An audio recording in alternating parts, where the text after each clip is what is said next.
Great. Thank you, Ms. Ellis. We'll now go on to general public comment. General public comment is for items that are not on tonight's agenda. Every public speaker will be given 3 minutes to have their comment, and I'll now hand it over to our moderator, Eric Roberts. Thank you, Chair Bauer. I see one hand raised in our members of the public. I'll share my timer.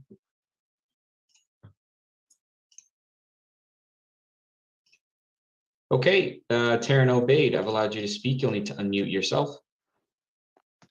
Hi, thank you.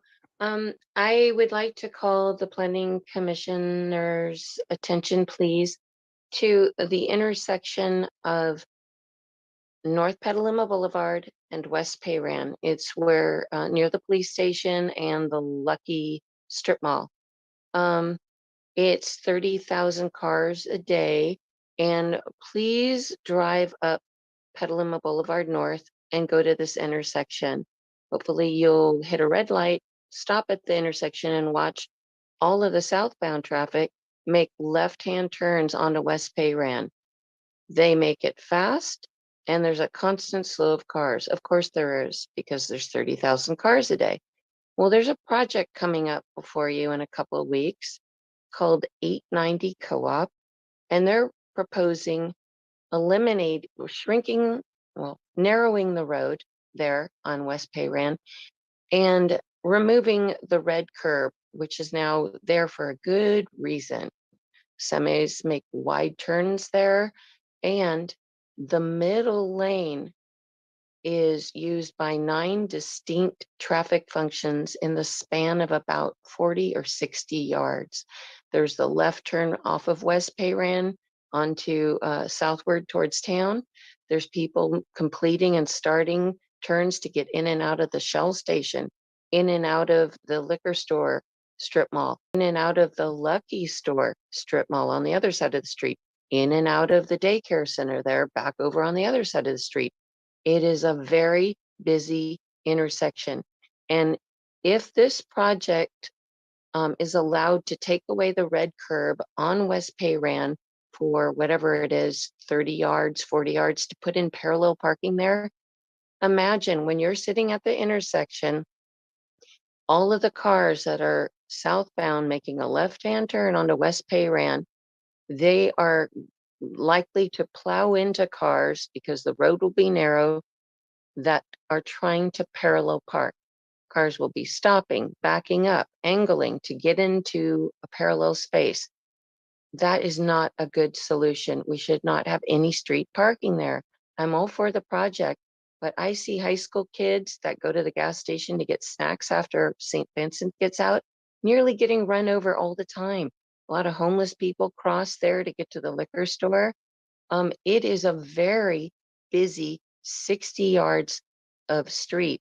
And please do not vote to allow street parking without driving up and spending some time observing the high amount of traffic and the 9 distinct conflicting traffic maneuvers at that area. Thank you. Thank you, Taryn, for your comment. Up next is Paul McGavin. Paul, I've allowed you to speak. You'll need to unmute yourself. Hi, thank you for a general comment. Do we have 3 minutes? Is that correct? That's correct. Okay, great. So I'm going to cover a number of topics in 3 minutes just to try to do what I can, and then we're going to come back on the agendized items. I thought it was interesting that Dylan Brady put in a public comment about the last Planning Commission meeting. A comment was made by Ms. Obaid, who has every meeting that I've attended given you very accurate and well-established public comments, because she is defending the rights of the people and the fact that, yes, this body, the Planning Commission, as well as the City Council, should be part of a government of, by, and for the people.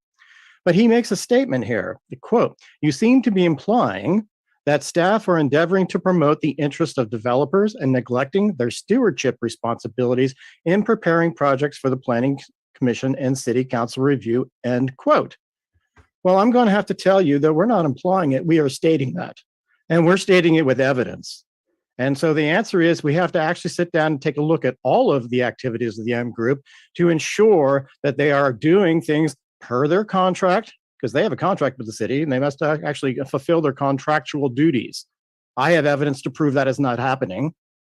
And I have evidence that there has been coordination between members of the city staff to systematically try to take away the rights of the residents of the city of Petaluma. None of this should be allowed, and they should be held accountable for every one of those actions. You will all be receiving this evidence. This evidence has been carefully collected over the last 24 months. There's a lot of it. And we have to take that into consideration when we consider whether or not we'll continue employment with the group once this evidence comes forward. There will be a large investigation launched about the activities and how the city of Petaluma is conducting itself with respect to not preserving the rights of the people. This is a serious matter. Number one, why are we still having Zoom meetings? We should actually be there in person by now. We've had a lot of discussions about this. This time has to end. You understand this pandemic is over. You can no longer take this kind of advantage any longer. We are expecting the next meeting to be opened up hybrid. So those who want to attend in person can, as we've talked about, and this whole period of time where you get advantage over the public will end. Second, you actually have to fulfill your contractual obligations. You have to serve the public. You can't ignore things that the public brings to your attention.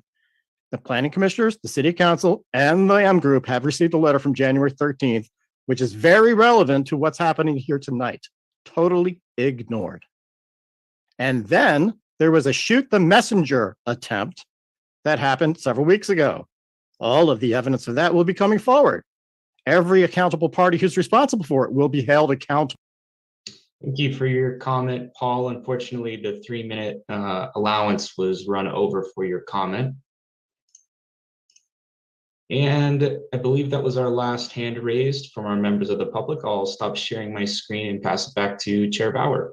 Great, thank you, Eric. I'll now close public comment and move on to item 4, which is the committee comment, and we'll start with our council liaison, Councilmember McDonald. Thank you very much. City Council's had a couple meetings since our last meeting, and the first one on March 14th was about goals, council workshop on goals, and it tried to focus on a top 10 list, even though there are 110 goals to get done this year, and there'll be another meeting to finalize. But some of the things that impact planning commission are very popular are the just cause eviction ordinance, tree ordinance, trestle repair, solar at all city sites, and a crosstown connector. Those are 5 of the top 10 or 11 that were there. There'll be another meeting to finish sorting that out. Then at the March 21st meeting, the district elections that have been going on and are going to create quite a change in the way Petaluma is run from the political side of it, is settled. And the districts are established. There's one more final vote on that. But which districts get in this cycle coming up November and which ones in the cycle after 2024, that's all been sorted out. So we're moving on to district elections now. They also approved the visitability, which had been here, and there's some amendments, and I'll leave that to our planning director to comment on council's wish for amendments to the visibility. They also heard the RENA numbers that we heard here. And they also voted to approve certain fundings for the Home Key project, which is also something planning worries about quite a bit. The Home Key project is 60 housing units in an existing motel, and the state has sent Petaluma $15 million for that, and the county another huge chunk of that. So it's a really big deal that in our efforts to address homelessness. The city also, the council also approved the River Bend, got final approval on the inclusionary housing and final map, not without some comments. And they also heard the vision, the General Plan Advisory Committee vision that we had heard recently. So quite a busy time. Thank you. Thank you very much, Councilmember McDonald. We'll move on to the Pedestrian and Bicycle Committee report by Commissioner Hooper. We have not had a meeting since our last Planning Commission meeting, but I can say that we will probably have a lot to discuss based on that last council meeting, and I'm looking forward to it. Thank you. Thank you, Commissioner Hooper. Okay, next up, we have the Tree Advisory Committee by Commissioner Wiseman. Yeah, one new item in the last Tree Advisory Committee meeting. We started discussion on an approved and updated sidewalk tree list. The rest of the discussion will be continued to our next meeting, but certainly an important item and one that's of interest to a lot of Petaluma residents. Great, thank you very much, Commissioner Wiseman. Are there any other comments or questions from other commissioners at this time?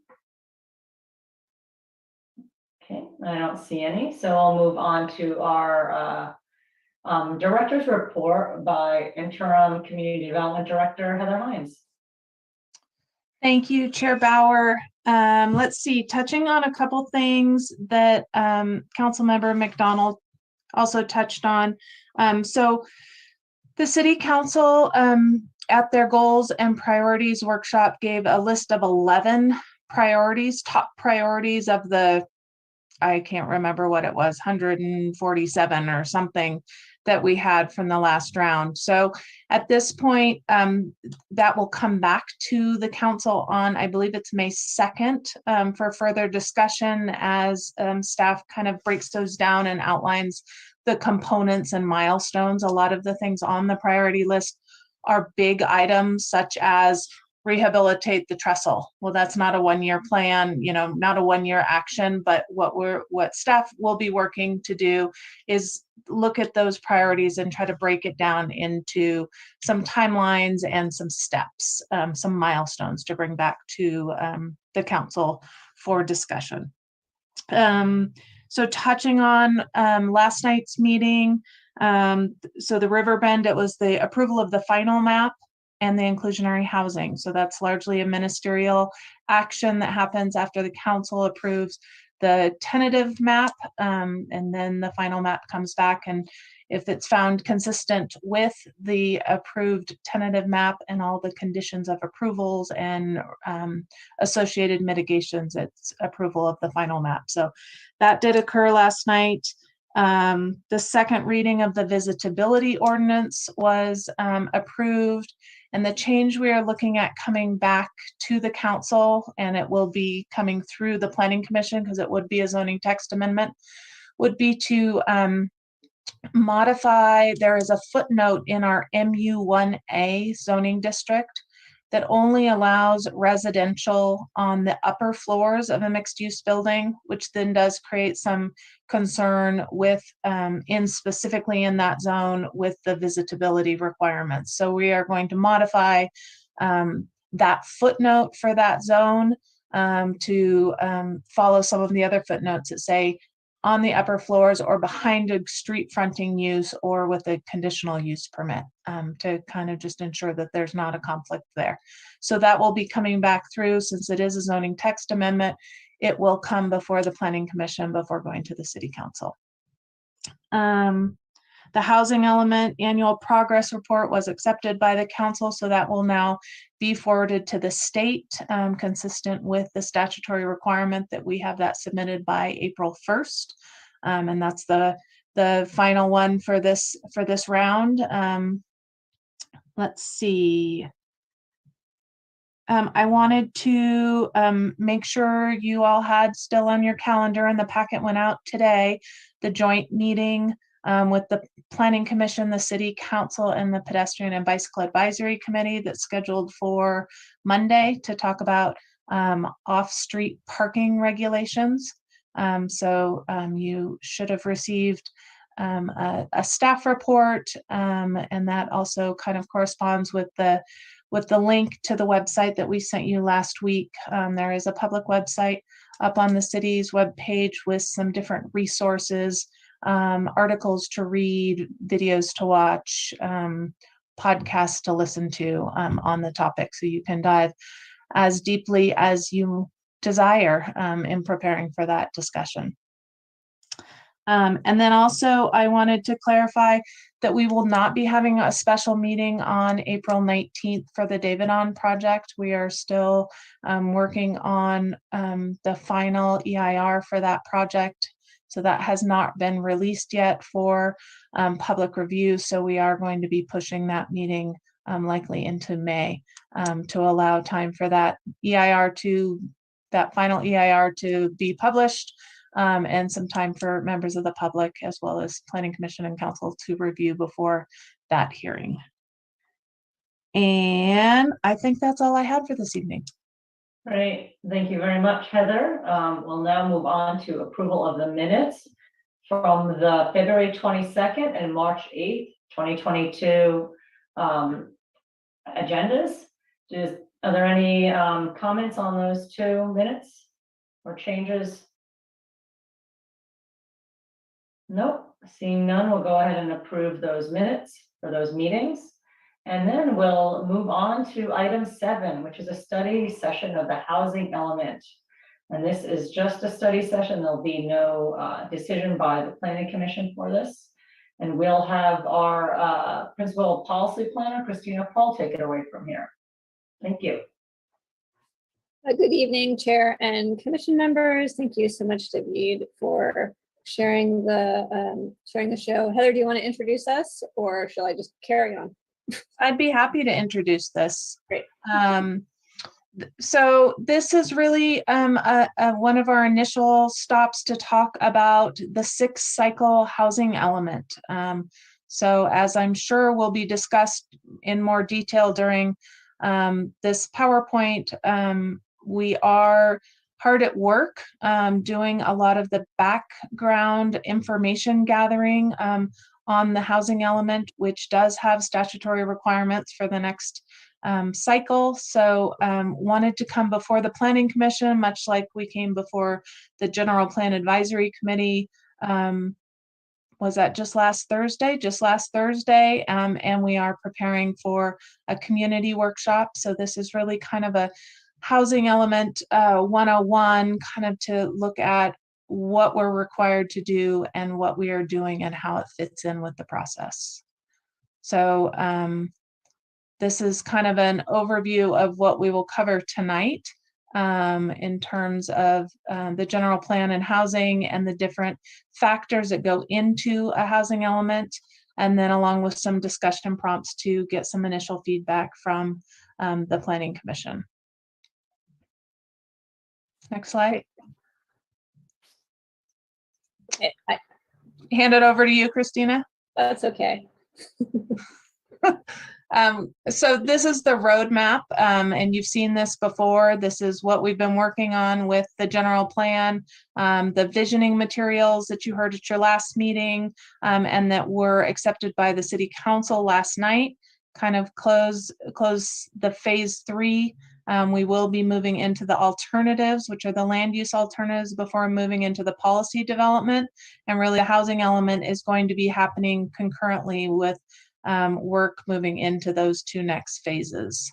And I'm going to turn it over to Christina, David, and Ron Whitmore from Ramey, who have really been instrumental in both the general plan update overall and the housing element work to date.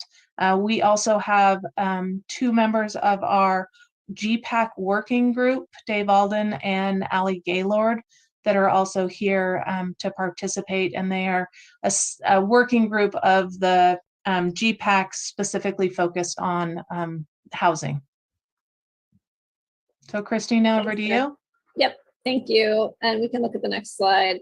And we really do appreciate the folks from the GPAC being here and working with us as we work through this content and giving us insights and context as we go. So we want to check in a little bit on the general plan timeline in a little bit more detail. As Heather mentioned, we have been working through the general plan discovery and visioning phases. We've been getting a lot of great feedback from the community and have been feeling like as a community and a city, we don't want to rush through all of the decisions that are inherent in developing a general plan. So the general plan itself is going to be, the timeframe for that is going to be stretching out a little bit past the housing element deadline. What this means is that we're going to be completing the housing element, but that we can also continue the conversation about housing after we do this regulatory job, which, the housing element, and we're going to get into this in more detail, but the housing element is a regulatory document. Again, it has a deadline that we need to comply with coming from the state, and we'll talk about what happens if we don't comply with that. And so we need to respect that. We need to be as creative as it seems necessary in that document or advisable in that document, and then really open ourselves up to thinking about the future of the city in a longer term basis. So on the next slide, you'll see what I mean by that. So the general plan, if we think of that as a 20 or 30-year document, can incorporate 3 different housing elements. So this first housing element, and again, we're going to go into the requirements of what a housing element is exactly, is going to only occupy the first 8 years of that general plan period. And then we're going to have several others. So there are more things that we can do with housing in the city that we can begin to vision in the general plan than we will cover in this housing element. Next slide, please. We have been doing quite a bit of work for over a year at this point on the general plan. And we have come before you several times to present some of that information and to get feedback into what priorities are for the general planning process. We most recently came to you with 18 topic-specific existing conditions reports. Those are live on the website if you want to dig into any more of the underpinnings of this work that we're doing. We've also done extensive community outreach, and we have summarized that a little bit here, and then significantly online. And most recently have developed the vision pillars and guiding principles in collaboration with the GPAC. And again, for more information on any of that, you can go to planpetaluma.org to access all of that information. So we in Petaluma have always been in compliance with the housing element, but the question does come up occasionally, what if we do not do this? And the state has both carrots and sticks for us if we do or do not do the housing element. If we fail to comply with the state requirements in terms of having a certified housing element, that opens the city up to legal suits, a loss of permitting authority, requirement for streamlined ministerial review, financial penalties, and ultimately court receivership if the city doesn't come into compliance. For cities that miss housing element deadlines, we need to work more quickly in subsequent rounds to comply with state regulations. If we do have, as we have always had, a HCD certified housing element, that makes the city eligible for pro-housing design funding, local housing allocation, a number of grants, trust funds, and etc. All right, now I'm going to turn it over to Ron. Thank you, Christina, and good evening, commissioners. It's good to see you again. And thank you also to Ali and Dave for joining us this evening. The city has asked us to ensure that the Planning Commission understands both the housing element planning process and its key components. So we do have a lot to cover this evening, and I apologize in advance for the length of the presentation. Special apologies to Dave and Ali. This will be much the same material as the other night. So if you complete the quiz at the end of the session, I'll send you a certificate of completeness of Housing 101, which certifies you for APA continuing education credits. So what I'll be covering tonight is some key housing element facts, the major components of a housing element, the 5 major building blocks of analysis that inform the ultimate administrative draft and public draft and final draft, and then focus a fair amount on one of those building blocks, the infamous RENA and site inventory methodology. I'll then pass things back to Christina, who will conclude with how community input is complementing the analysis to inform the plan. As noted in the staff report, we have some proposed discussion questions that will help advance the planning process, which we'll highlight as we go and then conclude with. So first, some key housing element facts, probably the most important and distinguishing of which are that, as Christina already noted, unlike any other general plan element, housing elements are on successive 8-year cycles. And each of those has its own statutory deadline. In this case, for this region, the ABAG region, it's January 31st of next year. And the other thing that's very unique about housing elements is that they require state certification. In this case, certification by the State Department of Housing and Community Development. Housing elements can be a bit complicated and confusing for folks. I like to think of them, though, in most simple terms as having two major parts. First, they must identify adequate housing sites to accommodate the regional housing needs allocation, or RHNA, which I'll explain in more detail momentarily. The other major component of the housing element is the strategies to advance housing production and equity. In general terms, these are policies and programs that focus on housing preservation, production, and fair housing. To get there, there are 5 major building blocks, different types of analyses that are done to get to the site's inventory and prioritize policies and programs. The first 4 on this slide directly inform housing strategy development. So far for Petaluma, we've been focusing on 3 of those primarily: reviewing existing housing programs with city staff, reviewing the socioeconomic data compiled during the discovery phase to confirm housing needs, and examining constraints on housing production. Affirmatively furthering fair housing is a new, more robust analysis required in 6-cycle housing elements, which is done later and builds on the other building blocks. The final building block on this slide is the site inventory, which again, I'll speak to in more detail in a few minutes. The planning team has been working on these components in preparation for housing community engagement, which, as Heather noted, began just last week with the GPAC meeting, continues tonight with you, and then with the broader community in a couple of weeks. So I'm going to touch on each of those 5 building blocks a bit, just enough to ensure that you understand what their fundamental purpose is and the types of work that goes into them. So needs assessments are designed to analyze housing needs and describe resources available to address those needs. Next slide, please, W. We seek to understand the highest needs in order to plan for the housing required to meet them. An initial draft of the needs assessment is completed for Petaluma and under review by city staff, and will be included in the public draft of the housing element. In the next slides, we have some examples of the type of data used for the assessment, some of which are excerpts from the socioeconomic profile completed earlier in the project, and which were part of the existing conditions overview that we presented to you some months ago.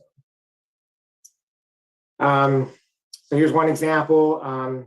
Importantly, planning for future housing needs to accommodate the aging population and shifts in household composition. This likely means more focus on universal design and a greater diversity in housing types. We've heard it clearly from the community, but the data also bear it out.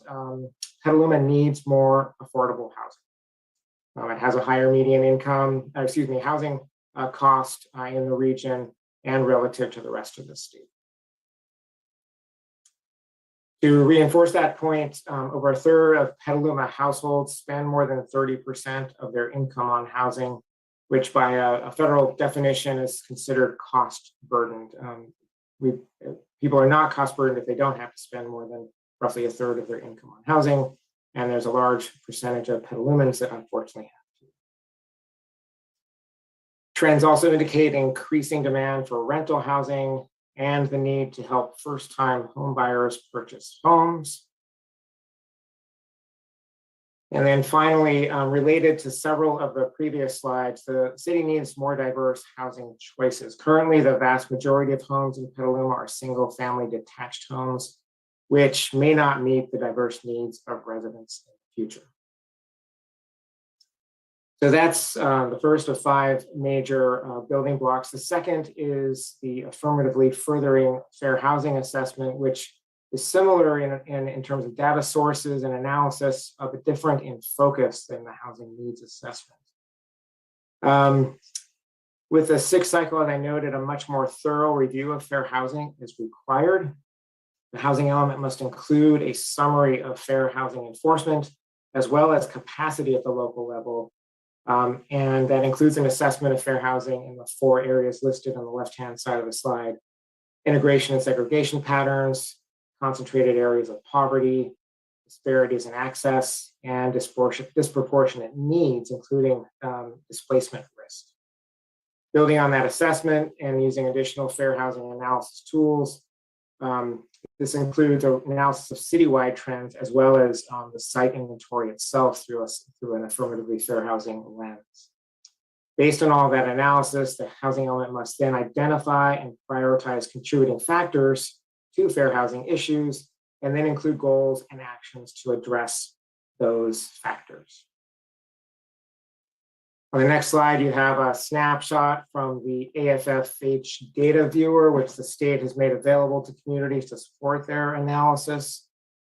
On this particular slide, which is one of many data sets and screens available for review, you see one of the maps the viewer generates. The map displays results from a data index designed to assess access to resources and opportunity. The darker blue areas on the map are the highest resource areas in Petaluma, and the yellow are the lowest. This helps housing planners confirm that there are equitable distribution of housing types and affordability levels across the city, with a particular attention to making sure meeting the needs of the lower resource parts of the community. The third major building block is the evaluation of the 5th cycle housing element, with a focus on its programs. In addition to identifying housing needs, the housing team evaluates the appropriateness of the existing housing goals and policies and programs. Currently, as you see on the screen, the 5th cycle housing element organizes the city's programs by 10 goal areas. Based on housing needs and the many changes in state housing laws, the team is in the process collaborating with the city to review the previous element and consider updates, additions, and revisions. City staff have reviewed an initial review of past accomplishments, which informs that consideration. To give you a sense, I'm not sure how familiar folks are with the range of housing programs the city currently has, but here's a high-level overview. It's not comprehensive, but it's reasonably representative.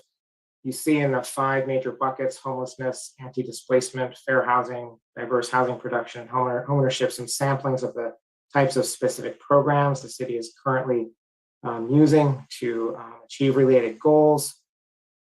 And the next slide shows some of the programs that are under discussion as potential additions in the 6th cycle. And if you go to the next slide, David, this is one of the areas we're very interested in the Planning Commission's feedback on this evening is what is, based on your understanding of housing in the community, how applicable are the 5th cycle goals, what needs to be updated or changed, and also what policies or programs should the city prioritize to make sure future housing reflects community priorities. So we'll be getting to that at the end of the presentation.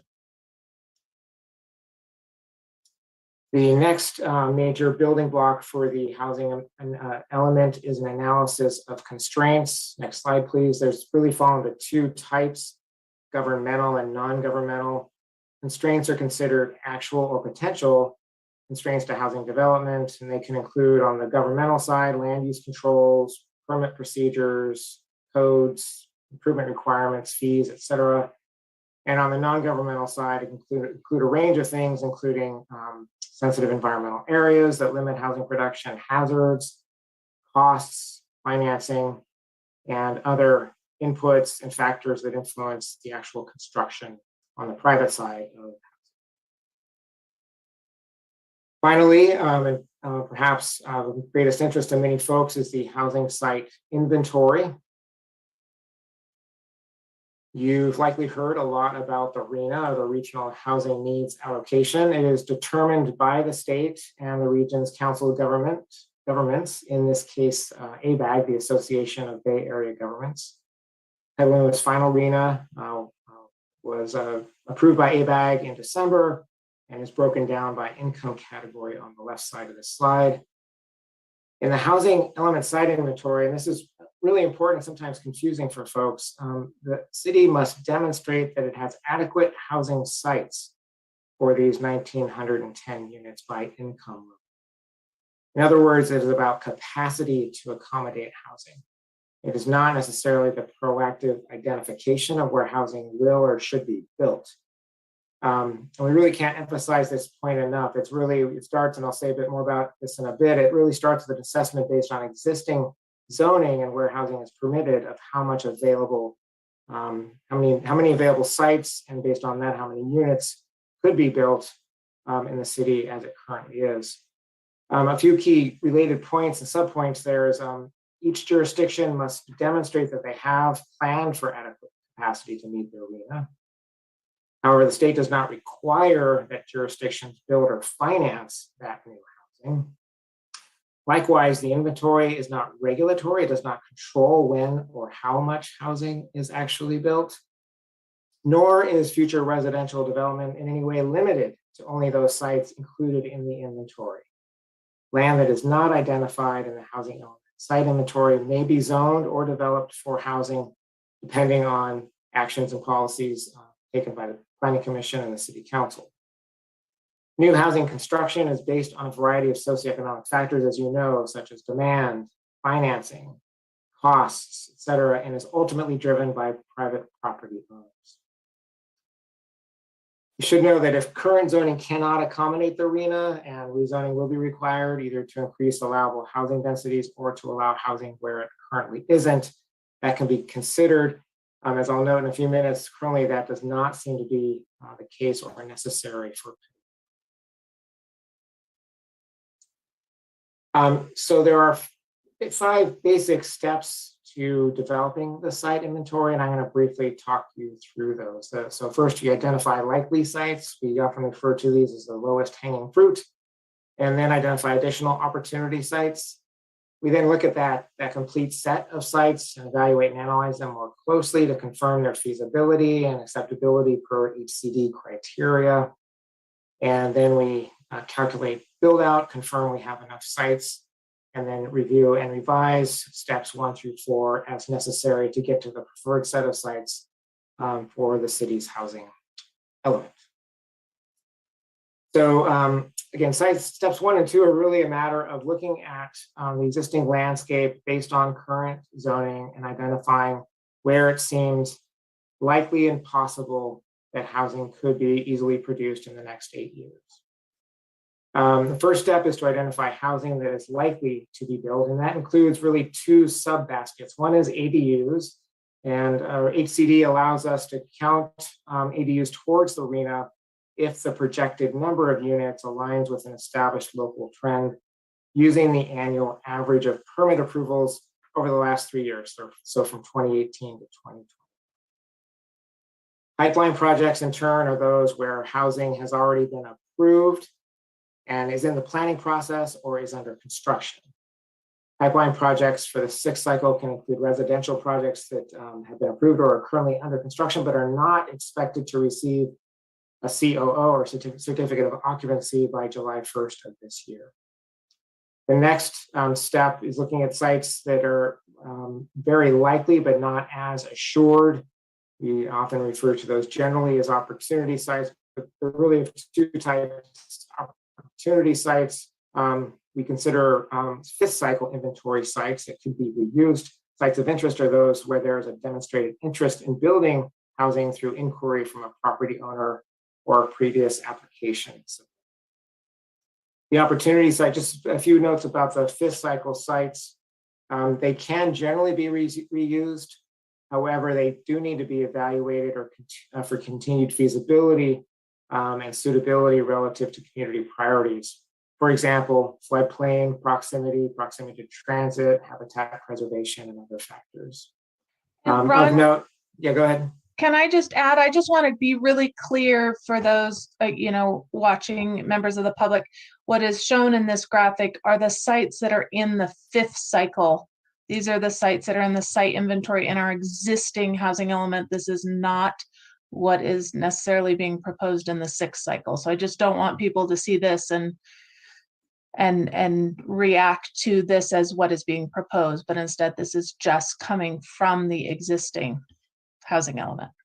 Yeah, no, thank you, Heather. And the reason we thought it'd be helpful to put it on this slide because it shows graphically these several of these different types or sub buckets of potential sites. So on this map, it shows pipeline, ADUs, undeveloped inventory sites from I think the 4th cycle, and other projects that seem likely. So that's the sort of map that we will be able to produce for the 6th cycle, but have not yet. Just want to give you a sense of like how this looks on the landscape. So thank you, Heather, for that.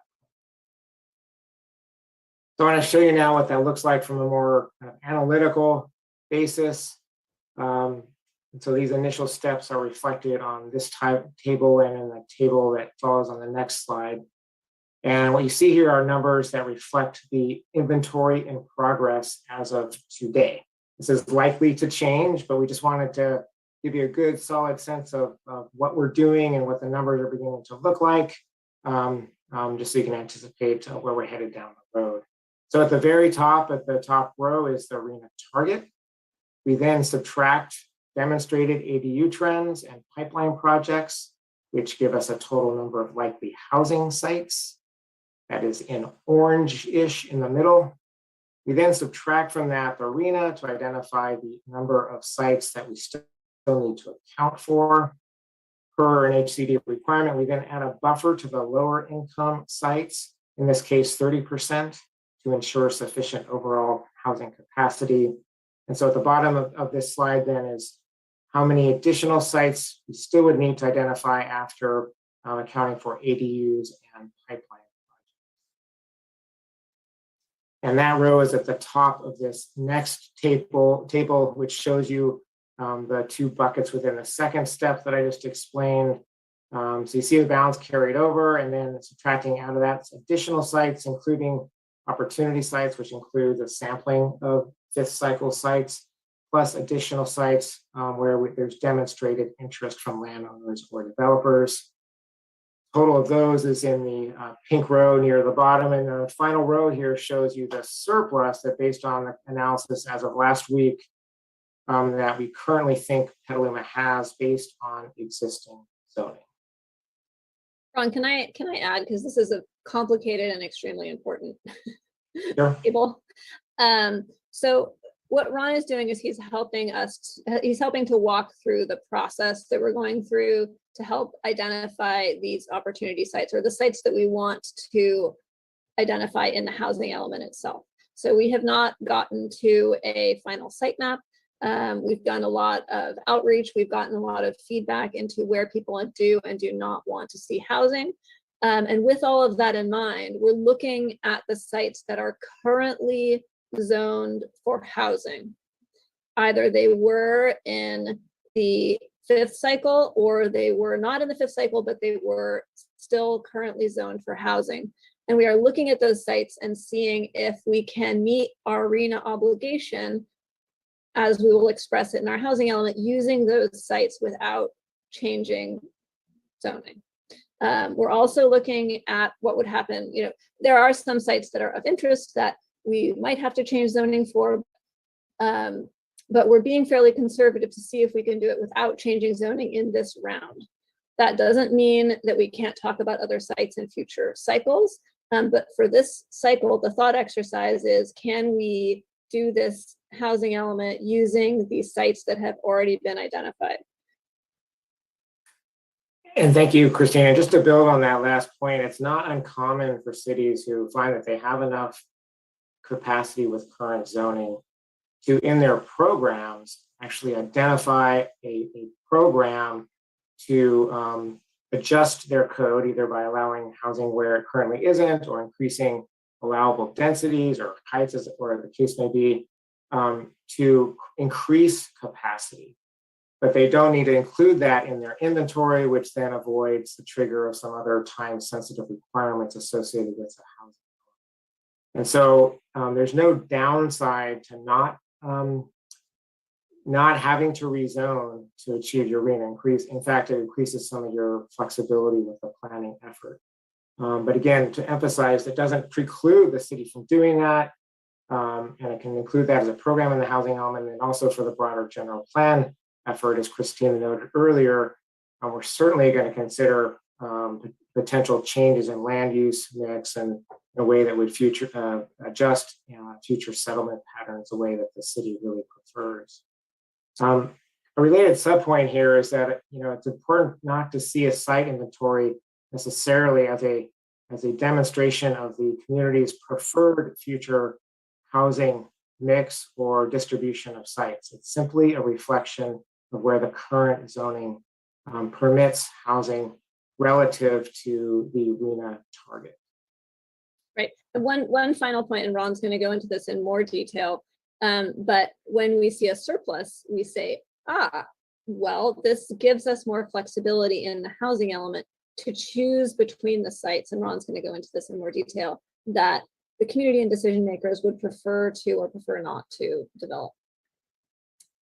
Thank you. Thank you, Christina. And again, I've only covered 2 steps in what is really at least a 5-step process. And to that point exactly, that the very next step is to take a close look at each of those sites that have been identified through steps 1 and 2 to really evaluate and analyze them for appropriateness relative to a range of factors. Those might include, again, proximity to hazards, steeply sloped areas, distance from transit or other services, proximity to schools, shopping, jobs, concentrations of poverty, as I mentioned earlier, a whole range of factors. And so it's looking like in Petaluma's case, because initially there seems to be a surplus, it's now embarking on a more detailed analysis of really where are the best sets of sites to include in the inventory that are most likely to be developed and are most consistent with community goals. The next few slides just give you a few examples of the types of screens or filters that a community can use to assist with this evaluation and analysis step. So one is, as I mentioned, proximity to hazards, which I have here, and most of the maps I'm going to show you are from the existing conditions work. These 2 are from, I think, either the SLR or the hazards white papers. They show the flood and SLR risk as currently understood, plus wildfire risk. The next few slides are from the SB 1000 environmental justice analysis. This slide here is a map of low income and high socially vulnerable areas in Petaluma. Related but different on the next slide is a proximity to transit, and after that, proximity to parks slides. All of these are examples of the sorts of screens or filters the city could use to further refine its site inventory. And again, on this slide, we know that there's a lot of interest in tree cover in the city, was even mentioned earlier. It's an ongoing project and discussion point in the community, so that also could potentially be used. As could be not just proximity to jobs and shopping, but healthy food specifically. And there are increasing number of fairly high quality indices and metrics that can be used now by communities to help evaluate the quality of different sites that they might include in their inventory. One other critical note in the case of Petaluma, we know there's a lot of community interest and conversation currently around the fairgrounds site. The city so far has been avoiding sites where there isn't yet clear direction, or there's differences of potential perspective or vision for certain areas, and the fairground site certainly falls into that bucket. And so it really wants to leave it alone for the time being in terms of the housing sites inventory and honor the community process that is ongoing. It's expected that process will come to a set of recommendations in time, however, to certainly be used and inform the larger general plan effort, and therefore certainly the land use plan and related policies. And so though it's not needed, it looks like, for the housing site inventory, and rather than put it on the table as one for consideration in this case, we're going to leave it alone for the time being and then revisit it as part of the general planning process. So after those data-driven analyses steps with the site inventory, we then assess where we're at in terms of calculated build-out potential relative to RENA. HCD allows us to calculate potential build-outs for each parcel to a maximum of 70% of maximum capacity. However, this threshold can be modified for individual zoning districts by demonstrating a pattern of achieving higher densities through built or improved projects. As part of this process, each parcel is categorized by its income category, with parcels that allow, in a case of a city like Petaluma, 20 dwelling units per acre or more, categorized in the lower income category, either very low or low, and parcels that allow less than 20 units per acre in the moderate or above moderate income category. For areas with no density limits, such as parcels in Petaluma's downtown core, assumed density for those parcels is based on densities of other projects in the area. This really, and often in many cases, becomes an iterative set of steps.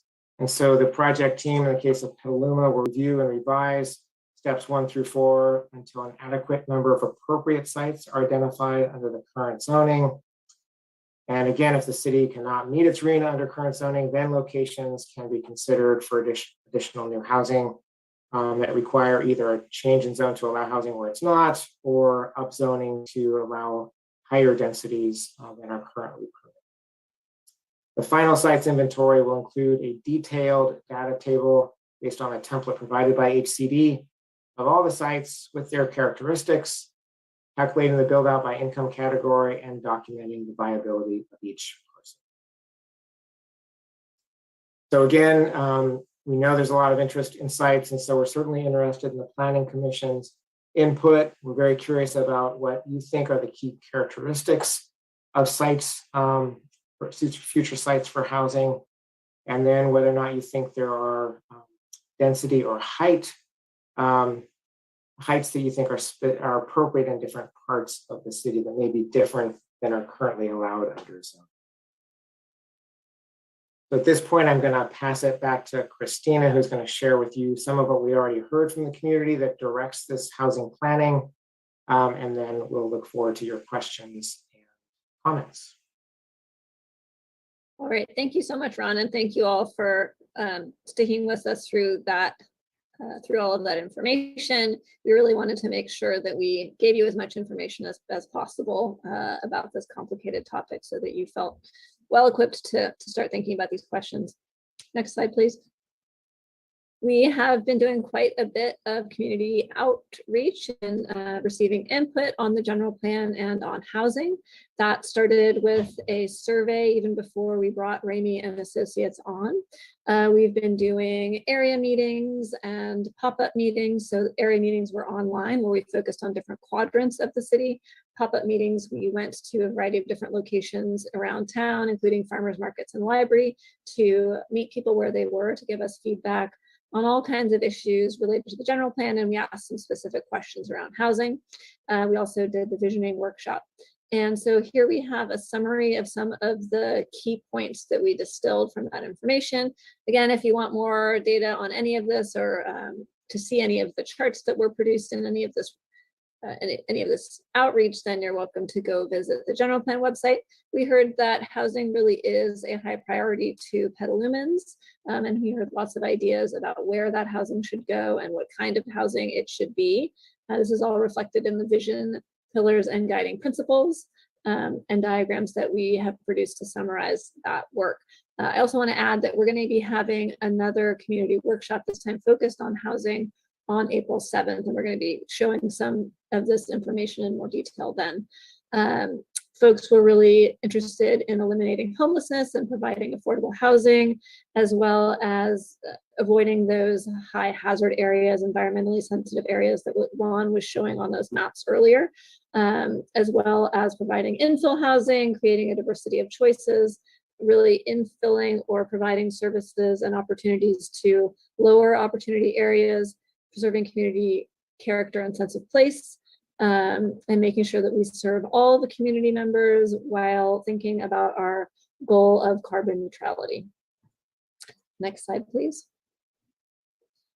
I mentioned just a moment ago that we're going to be doing a housing community workshop on April 7th. We'd love for all of you to be joining us for that.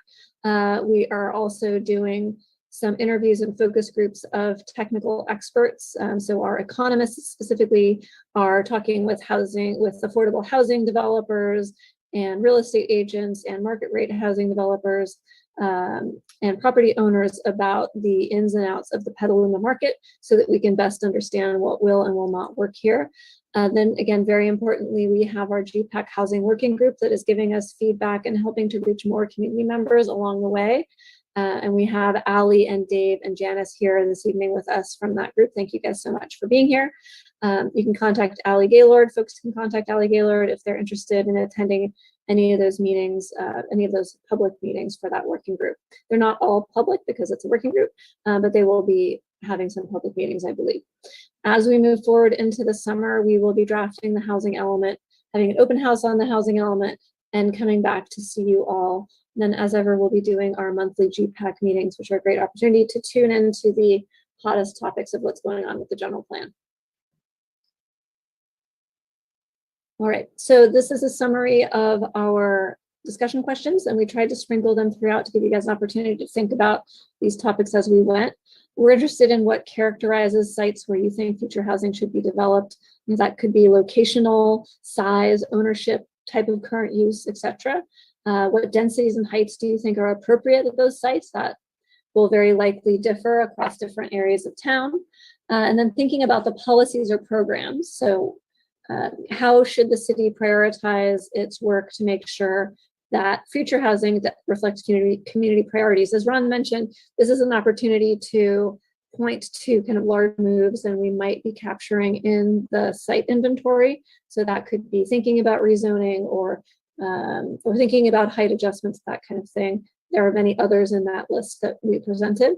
And then based on your understanding of housing in Petaluma, do you think that the goals from the 5th cycle housing element are applicable to this new housing element?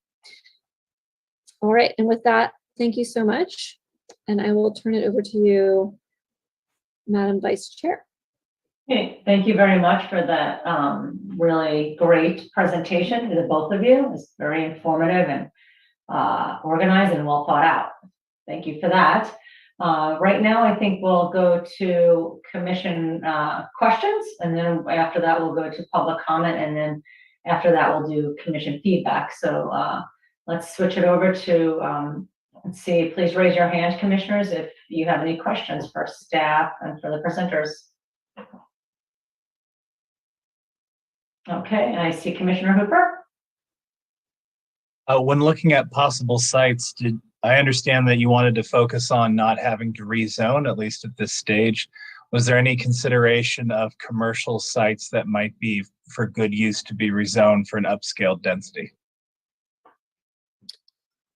Yes, and Ron and I are going to tag team this one. We're both leaning. There are actually quite a few mixed-use sites that do currently allow housing, that do not currently have housing on them. That depends on what zone you're in. But for example, there are multiple shopping areas across town that would allow some housing. That includes, for example, Plaza North and Plaza South, the Target Center, and the Lucky's Shopping Center, just to name a few. So when we're thinking about opportunity sites for this housing element, we are looking at those fairly closely to see if they would make good choices. Ron, did you have anything you wanted to add? No, thank you. My other question is, again, keeping in mind the desire to not look at different zones at the moment, given that now duplexes are more acceptable in different zoning areas than they were before, in this situation, is it the simple fact that they're not restricted by, say, single family zoning anymore, the reason why it wouldn't need to be rezoned for this consideration, or are things like duplexes being not included in this consideration for right now in single family home areas? We will be happy to go into state law on duplexes and and dividing sites. That is very interesting. For this particular housing element, we do not, and it would be interesting to think about how HCD would think about this, like if we would have to show a trend for development of duplexes on existing home sites or on existing single family parcels like we do for ADUs. I think that would likely be the case for this particular housing element. We don't think so far that we need to identify those potential units. The fact that we do have new state legislation that allows for the division of single family lots when it fits a particular set of requirements will still be the case whether or not we identify those parcels in the housing element. Ron, do you have anything else? Yeah, just one quick addition. That question comes up commonly since the adoption of SB 9. And yeah, I've heard definitively that for this, given that there's no trend like there is for the ADUs, HCD is not currently, really hasn't come up with a methodology yet to forecast what might be the reasonable number of additional units based on SB 9. Probably gonna be a matter of time before communities are able to demonstrate that. On a positive note, it's probably likely that the trends in the future are going to exceed those of ADUs historically. Right? So we're probably underestimating at this point how many additional units will be added to sites that are currently zoned for single family. Then I just had one more quick question, which is, in terms of the flexibility that keeping the current zoning provides, is it mainly that to look at rezoning would require more submissions to HCD when you're looking at what you want to do? Or is there another advantage? Again, I don't want to dwell too much on this point. The one major downside of needing to rezone to meet your RENA is that you must then adopt that change of zone by the statutory deadline. Mm-hmm. Which can be really challenging, especially in a community like Petaluma, where it's so important that there be a broad community outreach and a community conversation about where that type of land use would be appropriate. And so, again, but I want to emphasize that it by no means precludes the city from identifying in its programs that it has every intention of proactively upzoning, otherwise changing zone to facilitate the future construction of and so it's nice that we don't have to in the case of Petaluma, but it doesn't mean we shouldn't have the conversation. It just means we have more time to have the conversation and have it as part of the broader general plan update, which is really where it belongs, because then we were thinking about things more comprehensively relative to other elements of the general plan, including mobility, equity, et cetera. So I hope that helps clarify. It does. Thank you, Ron. And that makes total sense. I just wanted to make sure I understood the advantage clearly. Thank you. One final point on that is that if we are not doing rezoning, then we will likely have a lesser level of CEQA compliance. So we wouldn't have to be doing an EIR for the housing element. And so that actually gives us more time to work on the housing element. Fair enough. Okay. Great. Thank you, Commissioner Hooper. Commissioner Ryder?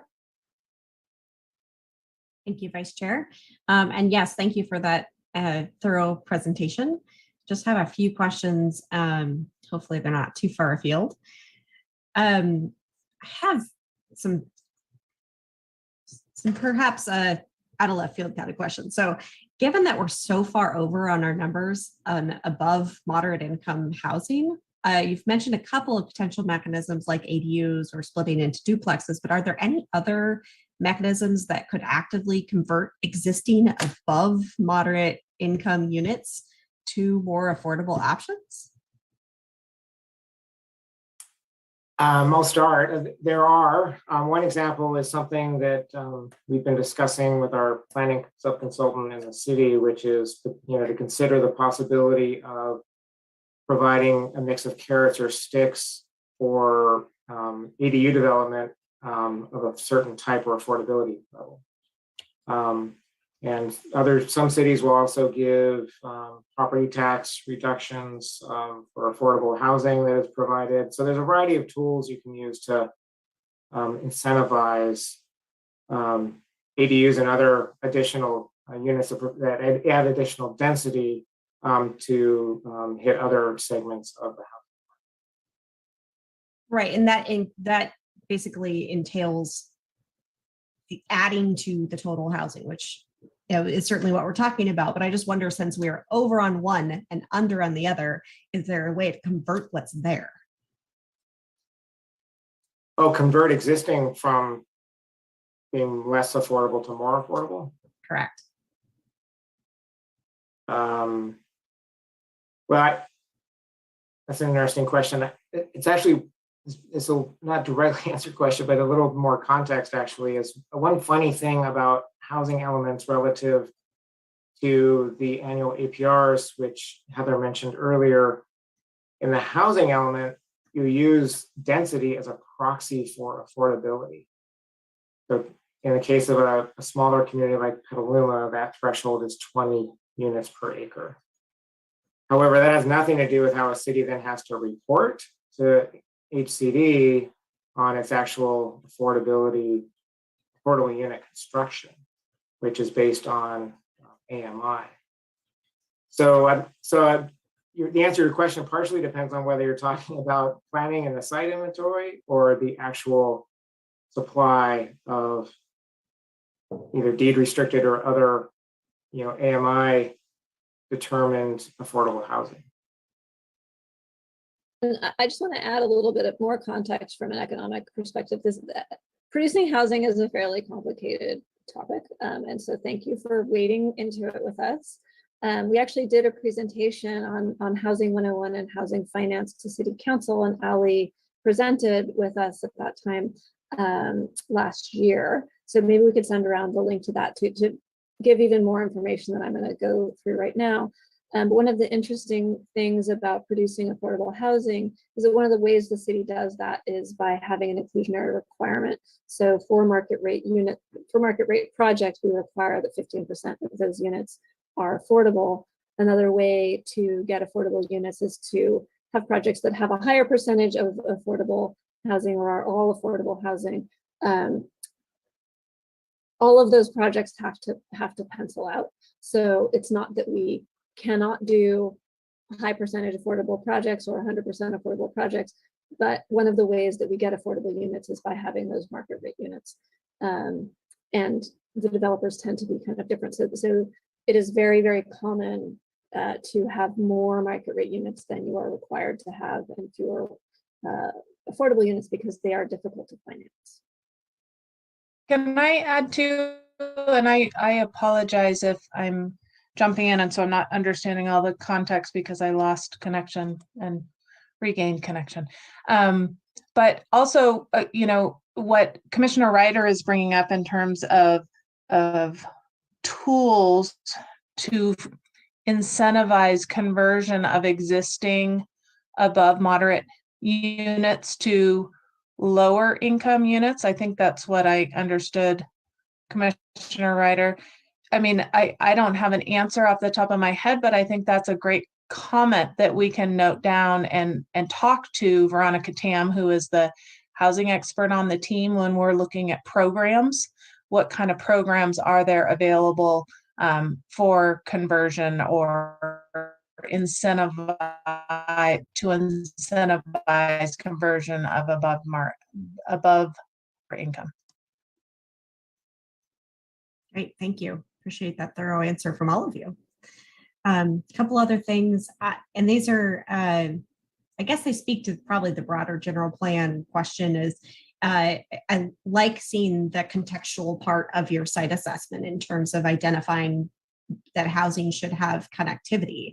But do you ever use it the other way around of showing where connectivity kind of projects, parks, schools, active transit, and so forth, should be built so that housing can be better suited in that location? Ron? Yeah, the short answer is absolutely yes. I mean, that's part of the reason we do the assessment, so that we can quickly identify where there's currently inadequate access to critical community resources, particularly relative to the distribution of income levels and poverty across the community. To your point, the planning process, both for the site inventory and then later with the general plan, is both a combination of trying to help produce more affordable housing in high resource areas in close proximity to good resources, but then also in areas where we know there's not adequate access to resources through the general planning effort, finding ways to address those issues, either through the citing of additional public resources and or allowing and or incentivizing addition of private services that people need, like shopping and jobs. Great, thank you. That's all I have for now. Great, thank you, Commissioner Ryder. Commissioner McDonald, or Council Liaison McDonald. Thank you. Yeah, this is all fascinating stuff. First fascination is how we have a compliant housing element when we have a non-compliant RENA.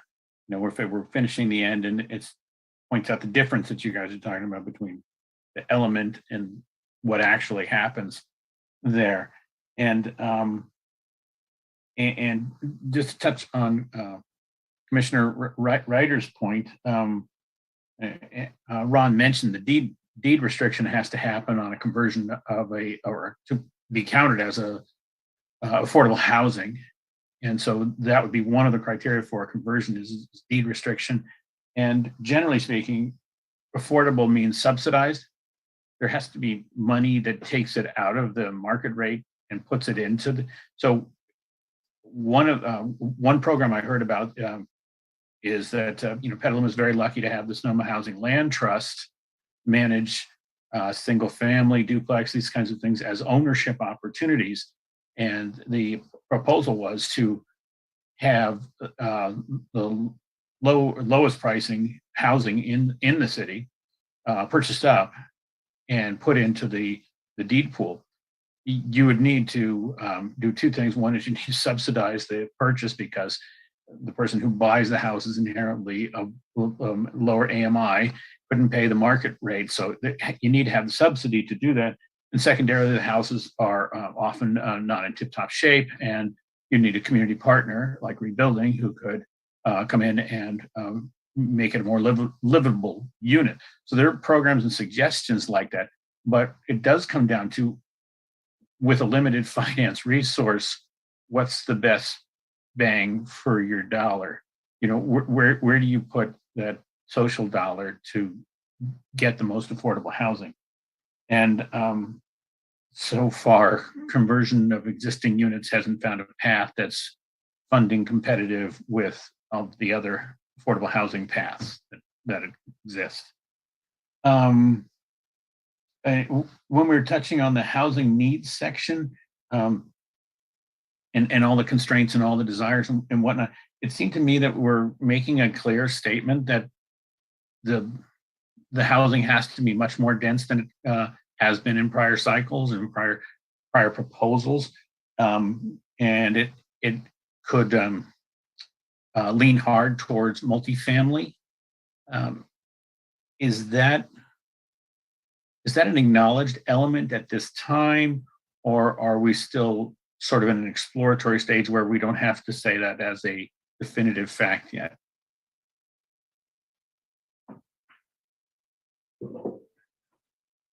We're seeing who unmutes first. Well, so thank you very much, Councilmember McDonald, for your comments and your question. What's interesting is that there are so many things to unpack. So I think that, yes, we do tend to be looking at infill sites because we have the urban growth boundary. Petaluma has quite a bit of development inside that urban growth boundary, and there just aren't a lot of green fields that folks want to develop on or that are available for development. So the sites that are left over are currently zoned for denser development than is typical throughout the rest of the city. Again, we aren't in this particular element necessarily proposing as part of the site inventory to identify sites that are new. So those decisions have been made. But those seem to be the sites that are left over. Ron, did you have something that you wanted to add, or Heather? I just think it's a very interesting question. To your point, if I understand, part of your question is whether or not the city's making a policy decision to densify, at least in some areas. And I hadn't thought about housing element inventory through that lens, but it's strange the way HCD uses density as a proxy, and so they're more or less requiring that cities to demonstrate the ability to provide affordable housing, provide adequate numbers of multifamily zoned sites. That being said, in the case of Petaluma, you have an adequate number of those currently, as Christina just noted. And so in the case of the housing element, you're not going to have to, through a change of zone, make any policy decisions that you're referring to related to that being, being the direction the city wants to move in, which gives you, again, the time as part of the general plan process to consider that and other related policy decisions and be more thoughtful about it, particularly around if so, where, in what mix of affordability and density and uses, and lots of other broader questions that come into play. That answer your question? Well, a little bit. Thank you. It's probably, like you said, a complex question. Where I was headed with that is you're going to ask us for feedback shortly. And if we uplift all the voices that have concern over all the constraints that you've identified, the hazards, all the different hazard types, then we get into, that's a constraint. You take all those off the table. So we'll push toward, meeting the same number on a lesser acreage. It seems to be a consequence to respecting the other elements that, with this element, if you take houses or you take land out of possibility, you're acknowledging there's going to be a density. And I just thought that's important. But you make a good point that if we have the number of sites available for the housing element, there's not a lot of sense altering it at this time, since it has an opportunity to be altered as part of the general plan discussion. So I think it's also, Councilmember McDonald, I think it's also important to point out that as we're looking at housing sites to demonstrate capacity, we're looking at what is already zoned to allow housing. And so we're also acknowledging that there were sites that were in the fifth cycle and perhaps even in the fourth cycle and recycled into the fifth cycle, that what input we've gotten from the community is those are not appropriate to have on the site inventory. And that's for a variety of reasons. Maybe it's flood, maybe it's cultural resources, maybe it's just like the lack of transit in close proximity, those type of things. So when we're looking at this, we're trying to take the community's input and say, okay, yes, maybe that's a fifth cycle site. Maybe it's zoned for housing. Maybe it hasn't been developed. But what we hear from the community is the community really doesn't want to see housing there and certainly doesn't want it highlighted in the housing element as a site inventory, because that oftentimes restricts our ability to limit housing on those sites. So we're looking at trying to reach capacity while also addressing those community comments. But just because it's not on the housing sites in the housing element doesn't mean it's not zoned for housing. So through the general plan process and the land use alternatives, we'll also have to look at that. So if something is zoned for housing today and it's not in the site inventory in the housing element, it doesn't mean it's not still zoned for housing. That's another step that we would have to take through the general plan, the full land use analysis. Does that make sense? And kind of the opposite way, something cannot be on the site inventory and the housing element. It can still be zoned even after the general plan. We could decide, no, it's not on the housing element, but this is still an appropriate place for us to see housing in the future, and we can keep it housing and it could be designated for housing. Am I talking myself in circles? It's complicated. I think the bottom line is it's complicated. Yeah. I And just want to be we're- really clear with the public too, that there's two pieces to this. One, there's what's identified in the housing element for our site inventory, and there's what's zoned for housing or designated for housing in the general plan. And they're not exactly that, they don't have to exactly be the same. I was looking at the fifth cycle submittal, the state, and the policies that are at the I think they're the last table in the submittal. And there's a lot of amazing policies that we at some point, the cities, I guess 8 years ago, put into that cycle. But regarding this increased densities and things, one of my concerns is we're building currently large square footage houses, and that sort of means expensive houses for for people with money to pay for large houses. And how do we incentivize? How do we get policy? Maybe the simple question is this the moment we're doing policy, or is this the moment we're strictly doing sites? Well, in the housing element, we will also be looking at housing programs.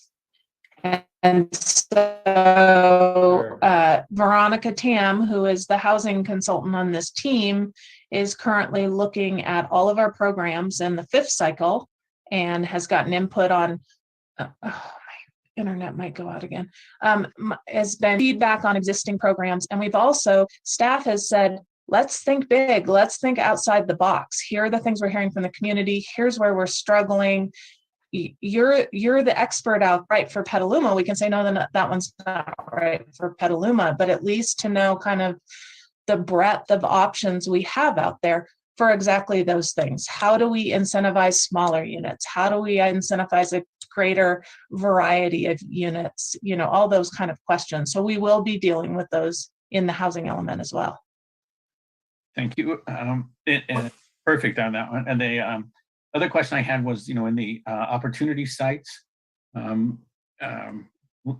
have a VMT change now, making it more challenging to build anything. And I know it's to incentivize building the right thing, but we have a project like Save Vartnaw on South Boulevard, which might have had a proposal in at 30% affordable, inclusionary affordable. Are we using a lens? We use many lenses on the sites. Are we using the VMT lens on the sites as well?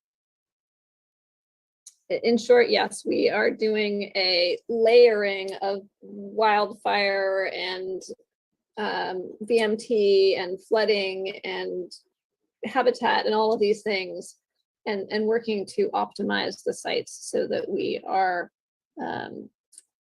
avoiding all of the things that the community and decision makers and the state would like us to avoid.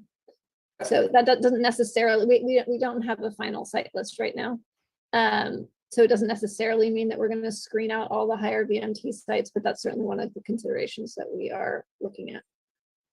A couple quick notes, and these are great questions, council member, and a lot of what you're getting at is kind of the trade-offs the community has to consider as it plans for future settlement patterns, which really is the focus of the next phase, the alternatives phase of the general plan update. So we'll have more of these conversations. To the VMT question, in the case of a city like Petaluma, if rezoning is not required, there's no change in land use, which is typically what would be the trigger for expected changes in traffic patterns, which would change VMT. And so probably the reason if you don't need to change zoning and EIR likely isn't triggered is for that reason. So there certainly will be a VMT analysis as part of the greater general plan effort, which really speaks to future land uses. But for the time being, the Petaluma's site inventory is really just an evaluation of capacity with existing.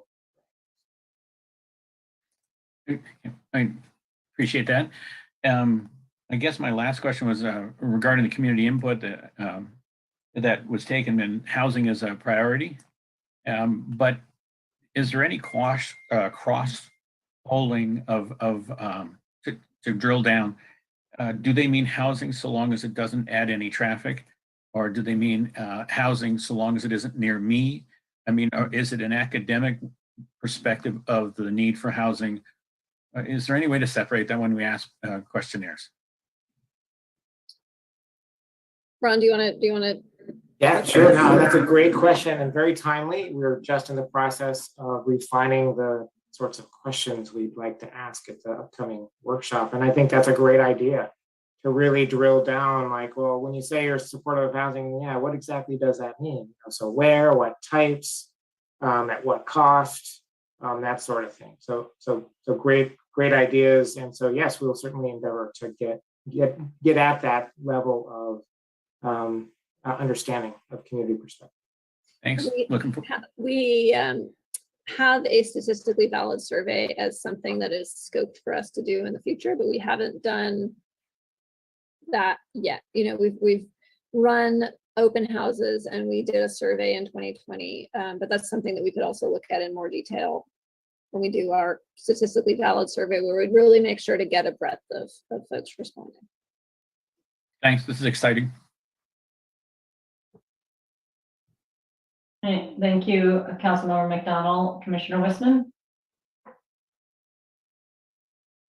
Yeah, I just have one question on really kind of a clarification of the RENA methodology and some ways of addressing the different strata of affordability. And I think this gets a little bit of what Commissioner Ryder was trying to address. But has there ever been an evaluation of in recognition of the fact that we're over our goals, most communities find it easier to achieve the goals of hitting above moderate, but then really lag in the low and very low categories. Has there ever been any analysis of the prospect of, let's say, flooding one of those categories, or doing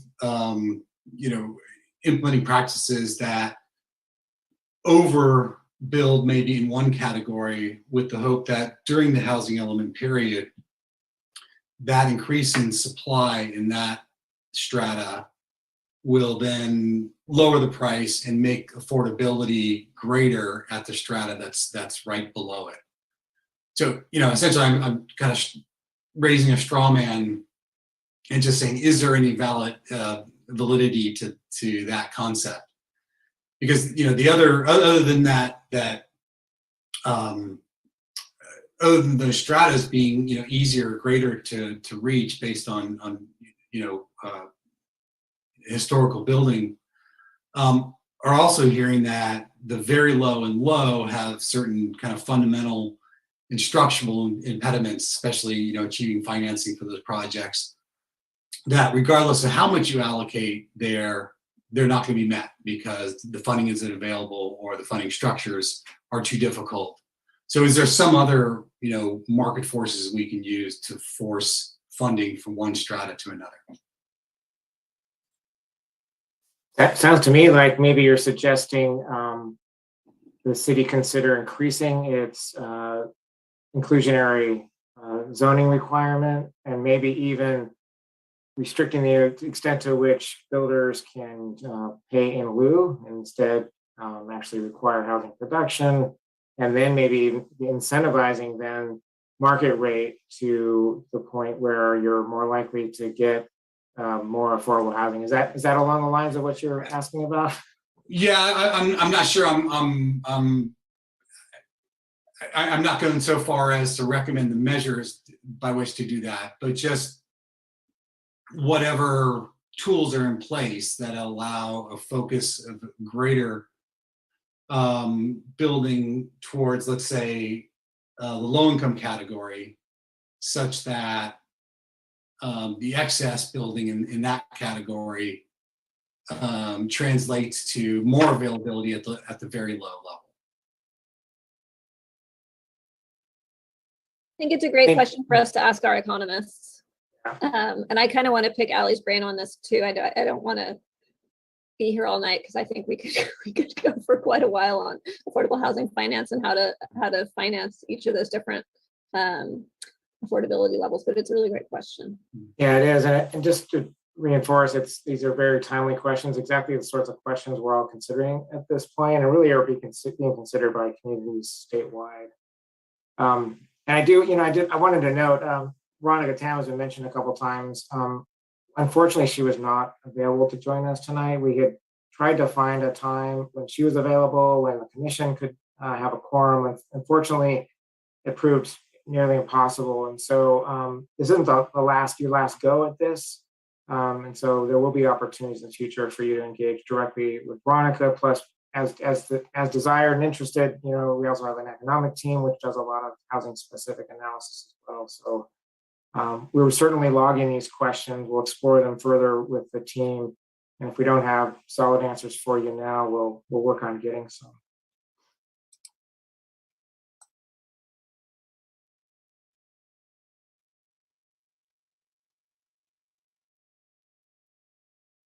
Great, thank you, Commissioner Wissman. I think, are there any other questions right now from any other commissioners?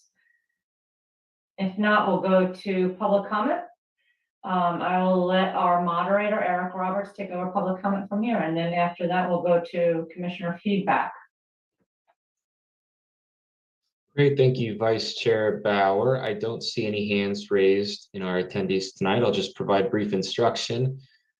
At the bottom of your screen for our attendees, if you do wish to participate in public comment on this item, you should see a raise hand function at the bottom of your Zoom screen. And I'll just provide a few moments for you to select that option. Okay, a couple of hands raised. I'll go ahead and share my timer.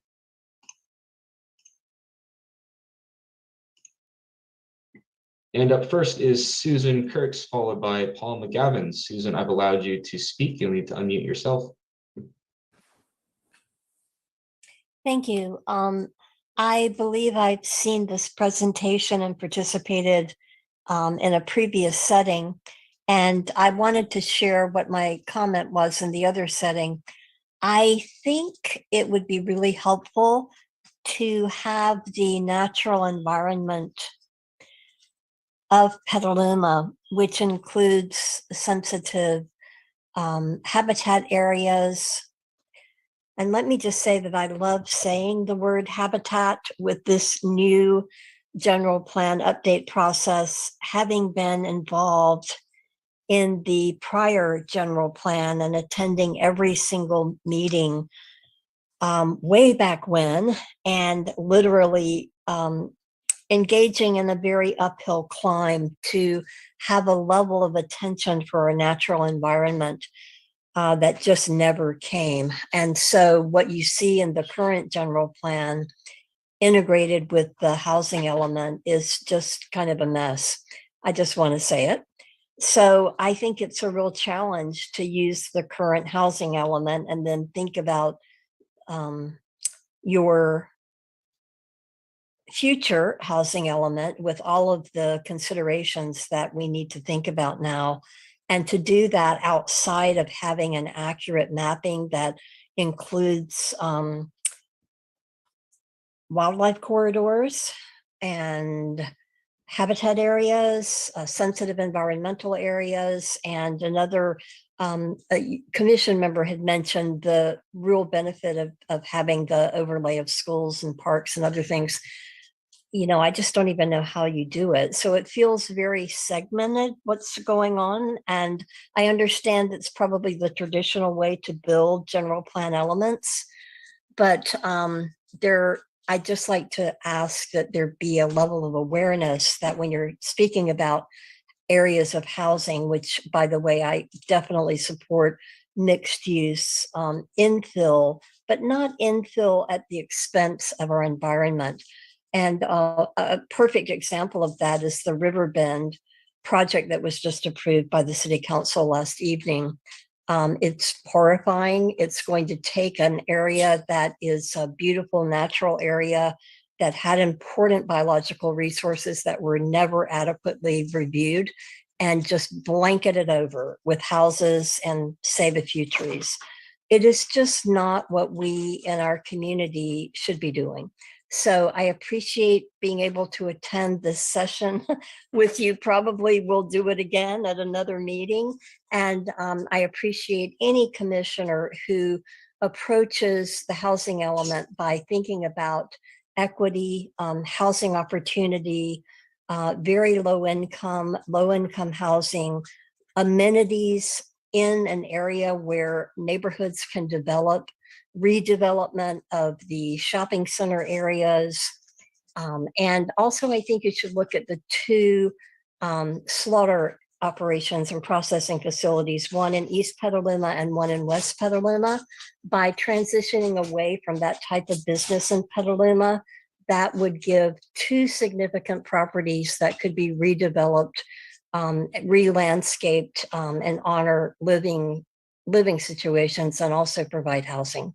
Thank you. Thank you for your comment, Susan. Up next is Paul McGavin. Paul, I've allowed you to speak. You'll need to unmute yourself. All right, thank you very much for the time. It was a very good discussion about the housing element, and I understand that you're being pressured by state laws that are asking you to essentially do the Agenda 2020-2030 plan, which is stack them and pack them and put them there. Now, the point is that you can actually do that in an environmentally sensitive way that actually can encourage everyone to stay healthy if you look at all of the pollution that's around these kinds of places. It's very important in your housing plan to make sure that when you're stacking and packing people, that you take good care on air pollution. Now, air pollution is critically important here, and I'm not talking about vehicle emissions. I'm talking about significant air pollution, which is already happening to the rest of the country, and we need to integrate those policies into every one of our housing elements. Now, I'm going to share information with you tonight, which is very relevant for the general plan process and the protection of the environment and the air quality of everyone who's living in Petaluma to ensure that they can live with their environment and coexist with it and actually contribute to our community.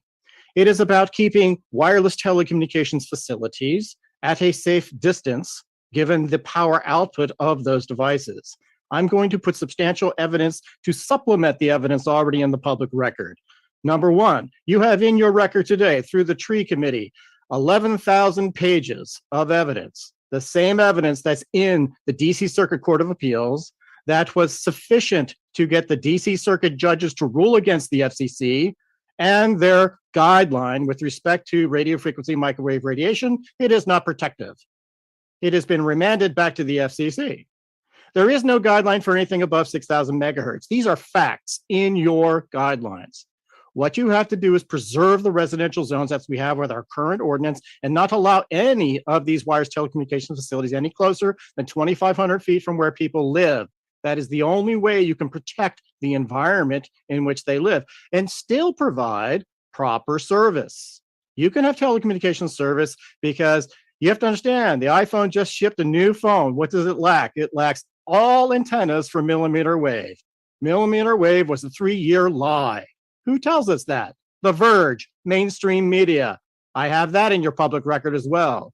There is no need to be on the poles for telecommunications facilities at all, ever. It was all a lie. So we are sufficiently protected in residential zones. We need to set greater setbacks in order to protect all of the people we will be attracting to Petaluma when we stack them and pack them. And you can't allow them to be wiped out by cell towers in front of their homes. That is a hazard. And on the front page of Wire America, you can see why there's a cease and desist order against Verizon to turn their towers off right now. Thank you for your comment, Paul. And I don't see any further hands raised on this item. Oh, one hand just went up. Beverly Alexander, I've allowed you to speak. You'll need to unmute yourself. Thank you. I just have a couple of somewhat minor comments.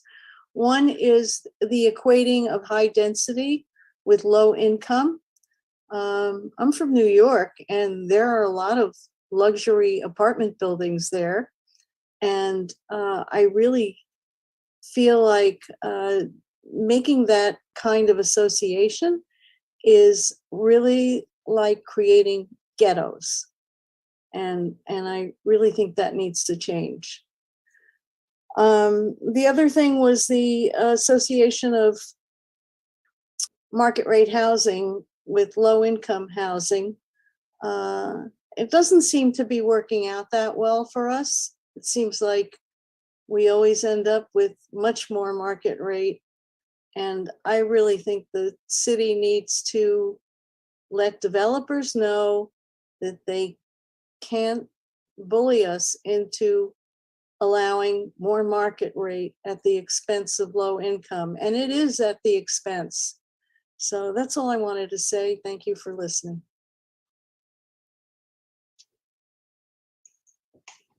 Thank you, Beverly.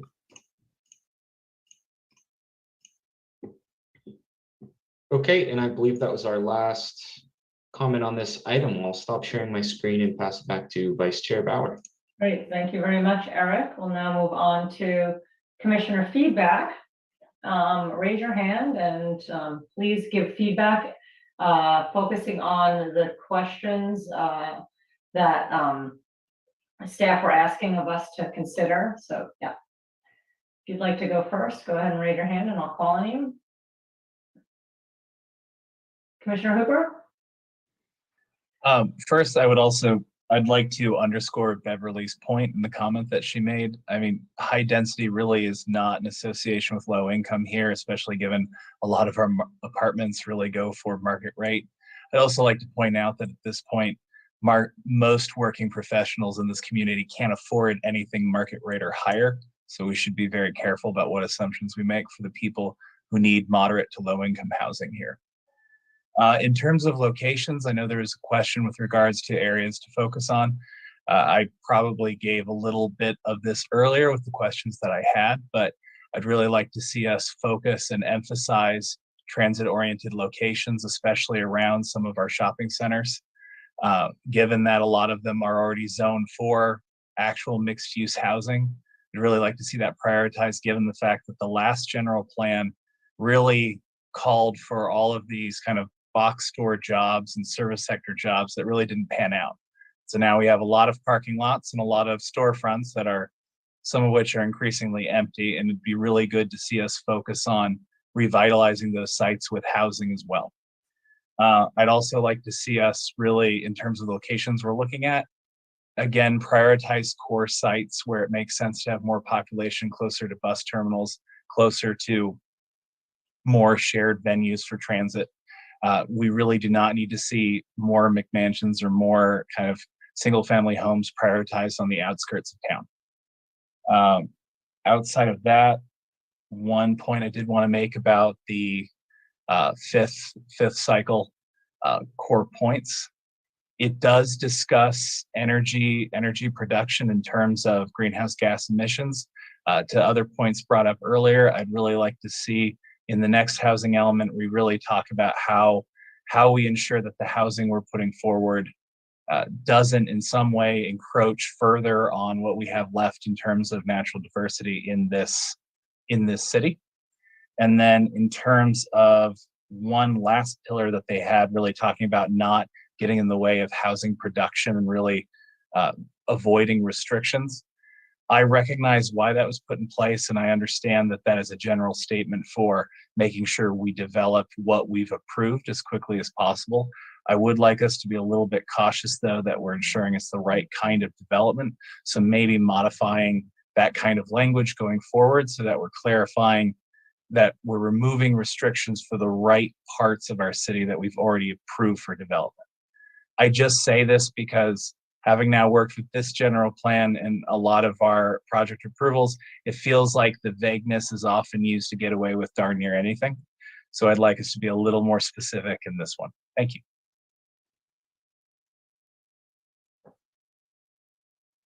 Commissioner Ryder? Yes, thank you, Chair, Vice Chair Bauer. So specific feedback, and I guess what my first question is, how specific do you want our feedback to be? Are we, I can get really specific, but Should we just be answering these questions, or do you want us to point out opportunities and give examples? Thanks for asking. We are happy to take all of your thoughts. If it is not applicable for the housing element, it will be applicable for the general plan. So go ahead. All right. So in terms of just aligning with the presentation we had last time and the vision pillars and guiding principles, just want to continue to underscore ensuring that active transit is part of housing, and that access to nature and open spaces also, so that we're not just cramming things in without giving access to open space and access to the river in both of those settings, and allowing for community gathering spaces as well. So that combination of things, I just want to underscore further. I too agree that denser core, near transit, along major transit corridors, density, height, smaller unit sizes, all of that makes sense to me, as we've discussed, smart principles at play. Specifically though, around kind of the policies and programs question, we've been talking a little bit about the inclusionary housing, and I think that's worth uplifting, like more mixed income development as requirement, period. We just need varying socioeconomics to be part of the equation, not put into any specific bucket in a different place. Mixed all together, I think is really vital for our community feel and future just connectivity. Again, access to the river. And specifically, there were some public comments around the Golden Eagle Shopping Center, and to go out on a limb a little bit, I'd say that my vision of that site would be something with an underground garage, a big old community space, and then go high with housing around it and keep the anchor tenants to whatever possible level you can, because they're essential to that community, as was pointed out. So a combination of things so that it's serving multiple purposes is always going to be better in those critical sites. So that's one example that comes to mind for me. Looking at adaptive reuse opportunities, I definitely think it's something that we should be keeping our minds on. I'm really excited to hear about the conversion of hotels for housing, but looking for other more innovative ones, especially in underutilized spaces, seems like a must do at this time. And just having the flexibility for what our needs will be 20 years from now. And then I think I've said this a lot, but I'll say it again, looking for opportunities to not just prioritize the pieces that will get us out of our cars to help reduce the greenhouse gas emissions, but to potentially even build them in advance so the developers aren't piecemealing it together and ending up with this hodgepodge result. And then actually having that be the amenity that shapes the space in general. So those are my summary of thoughts. I'm sure there's more to come, but thanks for listening. Thanks, Commissioner Ryder. Any other commissioner feedback?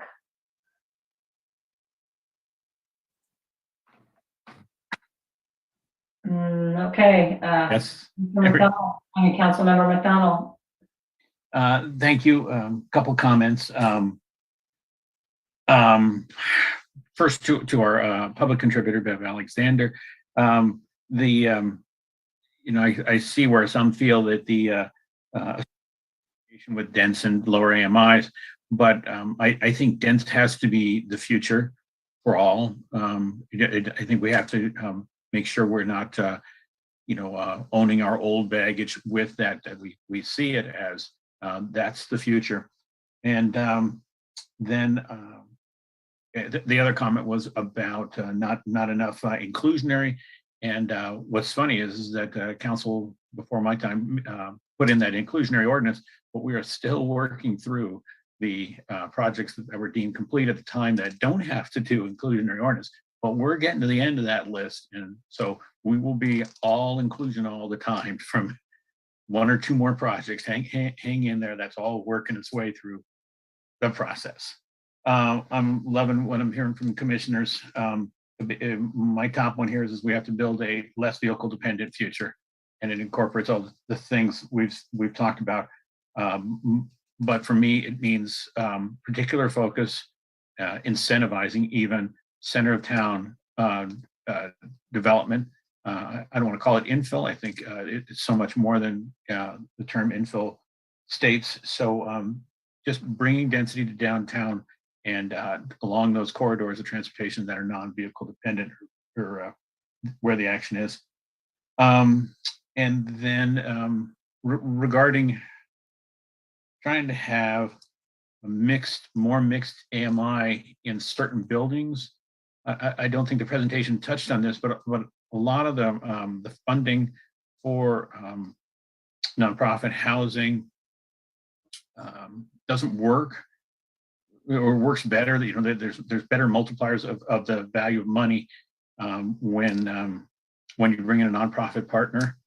And so I'd like to have seen that last development in downtown at the Smart Station have it had two buildings. I'd like to see those buildings split. So one of the buildings could have been the nonprofit developer right there, and that would have brought in a lot of additional funding for that project. And so we would have taken the developers part of the money that they were obligated under, brought in other tax generated monies that nonprofits can get their hands on, and we could have made something good there. And that might be the future of the really big development types that come through. Not the ones we're going to have under the inclusionary ones, but sometimes it gets big enough you got to look a little more creative. I'd like to be open to that. And then I'd love to find more mixed use success. You know, we all want mixed use. We want the restaurant and the service and the other things with that housing over, but we got to find a way to make that successful so that so it happens. And I'm not sure we know the path to that success now. And lastly, my great fear for Petaluma is the housing price is crushing the working class, whether it's professionals or service. As our housing price gets higher, we demand more service in our community, but we don't provide any housing or priced for those who we want to serve. And for me, that's a climate crisis. You're inducing the great commute distances. You're inducing sprawl in some other community. And so I think it's critical that we solve a working class housing price point in our future development. Thank you. Thank you. Great. Councilmember McDonald. Commissioner Hooper? Thank you. I realized I didn't include a few points I meant to bring up earlier. One thing I did want to add is that we need to stop being averse to height, especially for these areas of mixed use that we'd like to see in the future. There's no reason why we can't be looking at 5-6 stories, especially for areas like the Eagle Shopping Center. If we were to have a real mixed use project there, or at least overlap. Another thing I'd like to just add in under the idea of specific programs, other cities are having great success with area specific plans for sites that we want to see designated a certain way.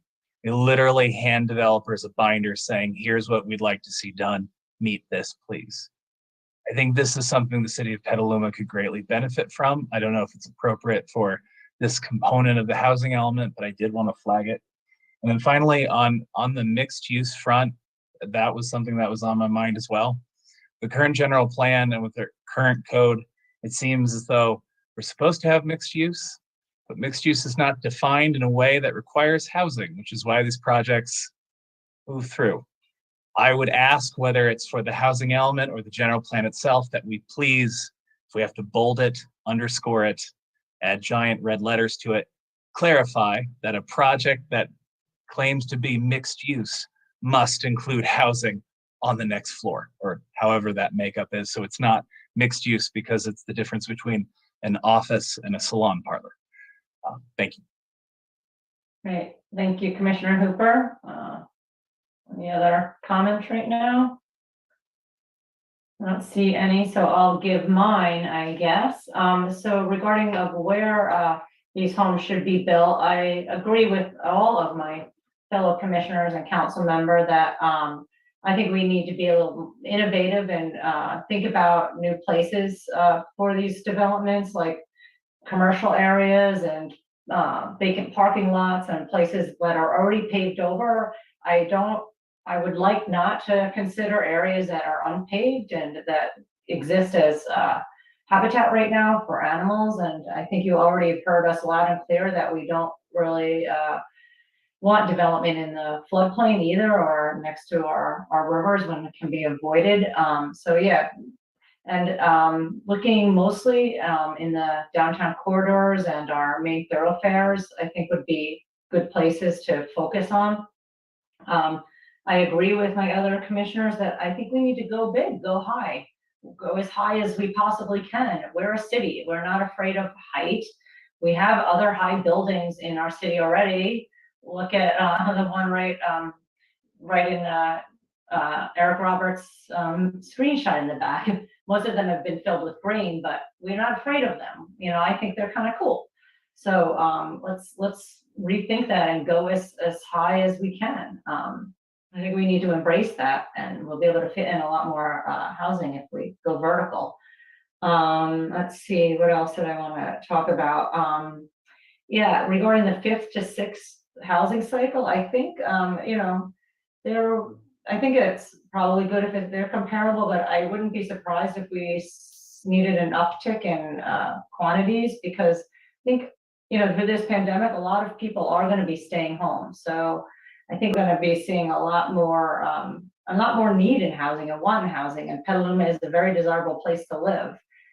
People are moving out from the city, and they want to be in places like this. So they're gonna come here, and they're gonna want to stay here. And we need to provide housing for them. And we also, Councilmember McDonald is perfectly correct. We need to find and provide housing for our service workers. We can't have them commuting from Vallejo. It takes, like, you know, an hour and a half, 2 hours to get from there to here. And that is a huge draw on climate. And if we're going to be serious about cooling the planet and walking the talk, then we need to provide housing here for them so that they can live where they work.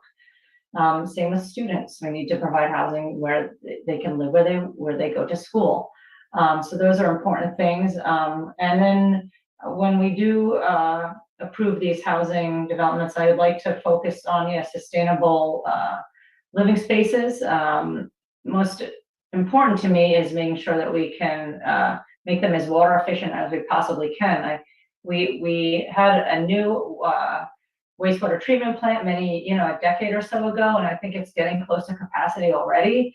And if we keep approving these developments, it's going to reach capacity really soon. So we need to provide a use for that water, which we have, the purple water, but right now it's not being used throughout the city because it's expensive to pipe through, I think. But if we could somehow create some sort of policy where developments could subsidize the getting those pipes to their developments to water for irrigation, I think that would be something worth considering. Not exactly sure how to do that, but I think it's a good idea if we could.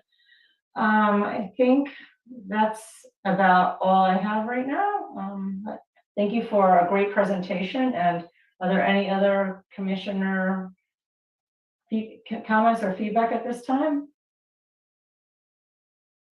If not, I'll go ahead and close this item. Thank you all to the presenters and the members of the public and the GPAC Housing Working Committee that came and worked so hard on this. I think this is really, really great. And I think it's wonderful that we're doing all this really hard work and gonna make Petaluma an even better place to live after all this. So thank you all. And raise your hand if you need a bio break. If not, we'll move ahead. Oh, okay, we'll move ahead. Heather, when do we have to make the decision if we're going later or get a approval for that? Is that at 9:30 or 10? I believe it's 10:30. Oh, 10:30. Okay. Well, all right. That's correct. 10:30.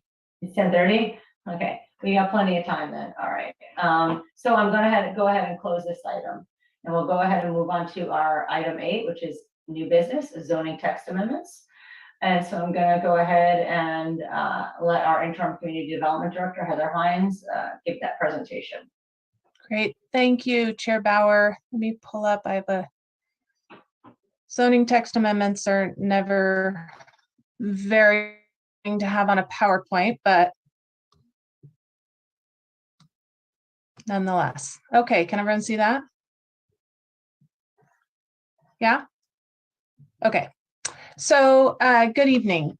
The item before you this evening is a zoning text amendment of the implementing zoning ordinance. This is an existing chapter in the IZO, which deals with our administrative procedures. And I'm going to turn my camera off because I'm having such difficulties. If I can figure out how to do it. I'm having such difficulties with my, so starting with the background, really evening is in this case, which is affectionately called McCorkle, it said that St. Helena's design review approval of a multifamily project was determined to be ministerial, which meant that the ability for the city to conduct environmental review was really limited to the scope of that design review. So what this case did was it limited environmental review of development applications to those impacts that the approving body has authority to mitigate by the code. So bringing this kind of to the local context, what this means is under the city's current SPAR regulations, the required findings for, and there's one finding about internal circulation forward and is only SPAR, site plan and architectural review, then the environmental review authority is limited to those things under the CEQA review. So really what it does is it limits the city's ability to do full environmental review for projects that are solely require site plan and architectural review. So as part of the citywide goals and priorities, work plan item 56 called for an update to the implementing zoning ordinance to ensure the ability to provide full environmental review for all discretionary projects. So that is really at the heart of these proposed amendments, was to implement that direction by modifying the regulations that governs SPAR applications. And in turn, it would provide the city the discretion to provide full environmental review for those projects. So really, by doing that, we're fulfilling that work plan item. As I know the commission is aware, zoning text amendments are governed by Chapter 25 of the implementing zoning ordinance. And so as part of that, the Planning Commission reviews and recommends to the City Council. And in order to recommend, they need to make a finding that the proposed amendments are in conformance with the general plan and consistent with the public convenience and general welfare. So as an overview, the proposed amendments specifically focus on IZO Chapter 24. They implement the work plan item number 56, and they address also changes in state regulations, local procedures, increased consistent practices related to public noticing that were approved by resolution by the council, and I believe in 2019. So I'm going to kind of run through an overview. This tracks much with the staff report, and then happy to go into any specifics that the commission might have questions about. So at the just kind of starting at a high level, Chapter 24 doesn't actually include a purpose statement, which many of the sections in the IZO do include a purpose statement. So just starting it off, one of the additions is adding a purpose statement that covers really the common procedures for filing applications, noticing the applications, or the project's required findings to consider has been added that outlines requirements for application forms and fees. This is an effort to make it more transparent for applicants to understand submittal requirements. It alerts applicants that additional supporting materials may be required to review for a signed cost recovery form for applications.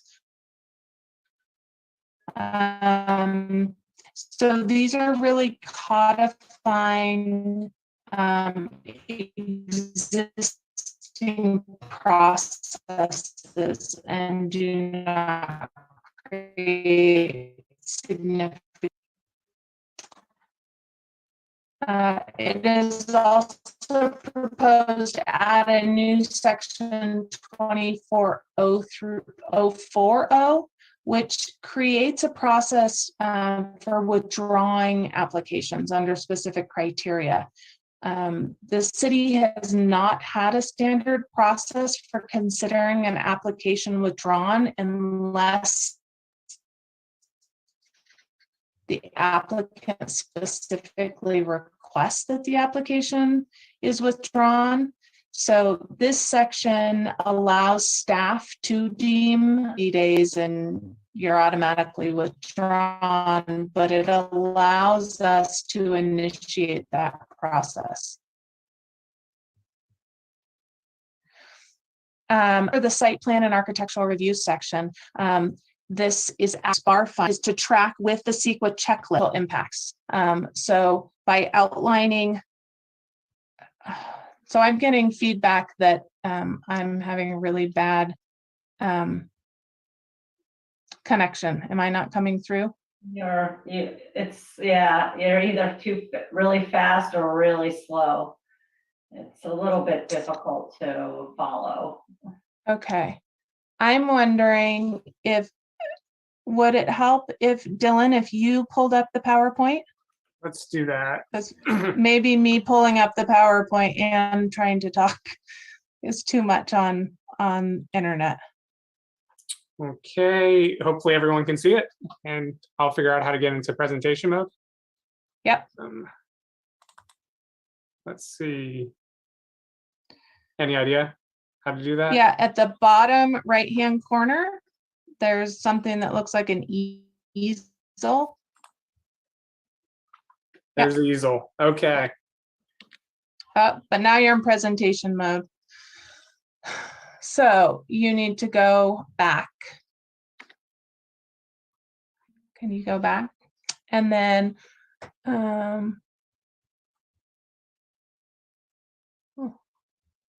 you have, you could try that.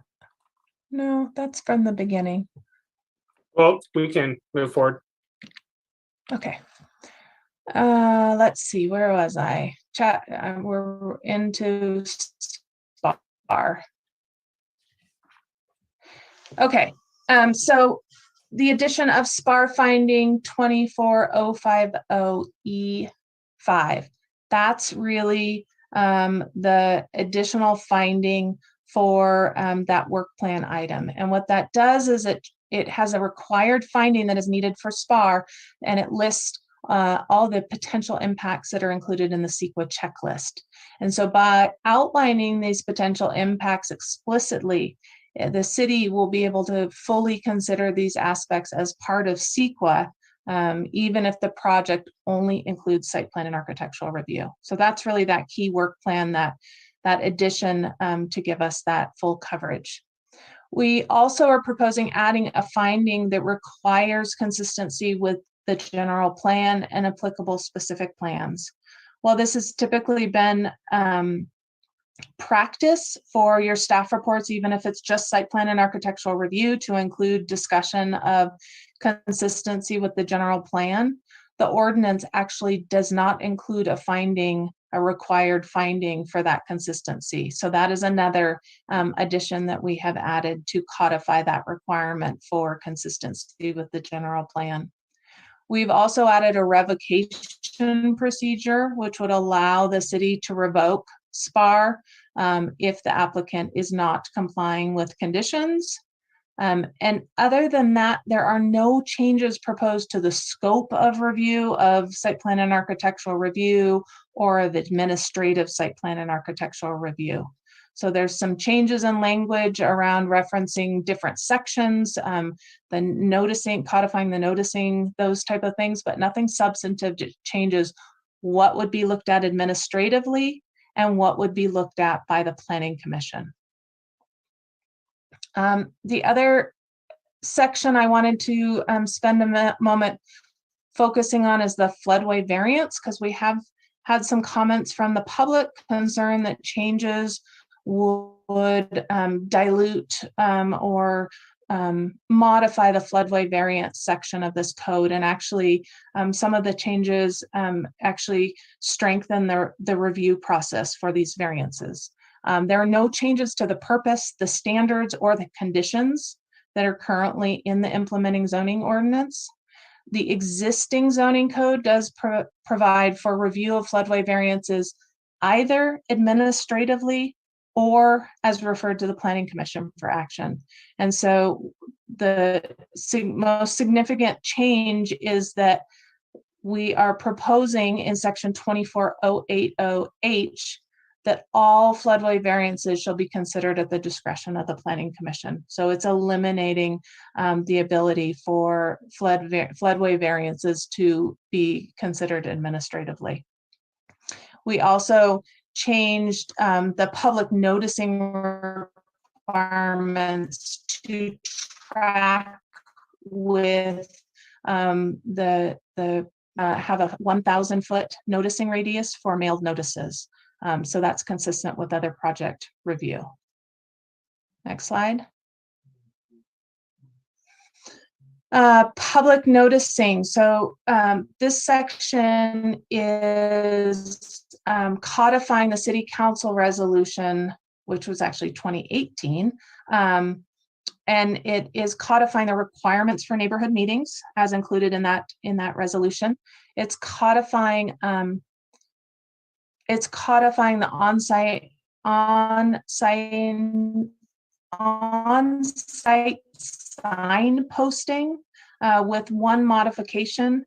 We have consistently found I believe it says 17 days currently, and that is it typically lands on a Saturday or Sunday. And so what is proposed is specifically matching with all the other noticing requirements, which is 10 days prior. So the sign would go up 10 days prior. We're finding that having it triggered on a weekend and then the additional time that we are hearing that the sign companies need to get that sign up have been creating some pause. So staff has proposed that be 10 days prior to match the other noticing, but that is definitely an item for commission feedback on the timing.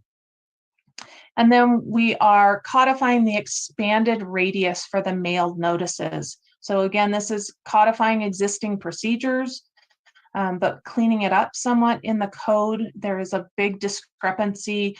Some entitlements don't reference any public noticing requirements. Some reference 300 feet, some reference 500 feet. And then we have the resolution that says all major projects are 1,000 feet. So it's trying to clean some of that up, but does keep major projects at 1,000 feet and administrative projects at 500 feet.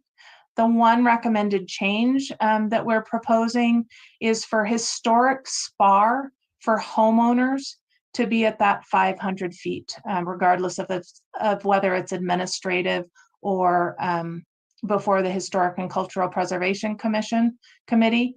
And this is really the extent of 1,000 foot and the cost to the homeowners as part of that process. is generally quite large in our historic districts, and typically the changes that are being proposed to a historic home are things that are more about immediate neighbors as opposed to a 1,000-foot radius. Additionally, those that do go to the Historic and Cultural Preservation Committee as major site plan and architectural, historic site plan and architectural review would still be required to have on-site signage. So that would provide another layer of community outreach. Next slide, please. Let's see, we are recommending that section 24040, which is dealing with allowable modifications to required setbacks, be relocated in its entirety into chapter 12. That section is development standard modifications. So as staff was looking at the content of 24 and the content of 12, this section seemed better matched with the content in chapter 12. So we are recommending that when this go to council, we would notice it for also an amendment to chapter 12 and include that modification. We are also recognizing that there are references throughout the zoning ordinance, the IZO, references to chapter 24 that all need to be checked and double checked to make sure, as we've changed numbering in chapter 24, that we catch all those places where there's citation references and clean those up. So no substantive change recommended there, just the cleanup throughout the code to any changed reference numbers. So that is also something we have recommended when this goes to council to have all those clarifications included. Next slide.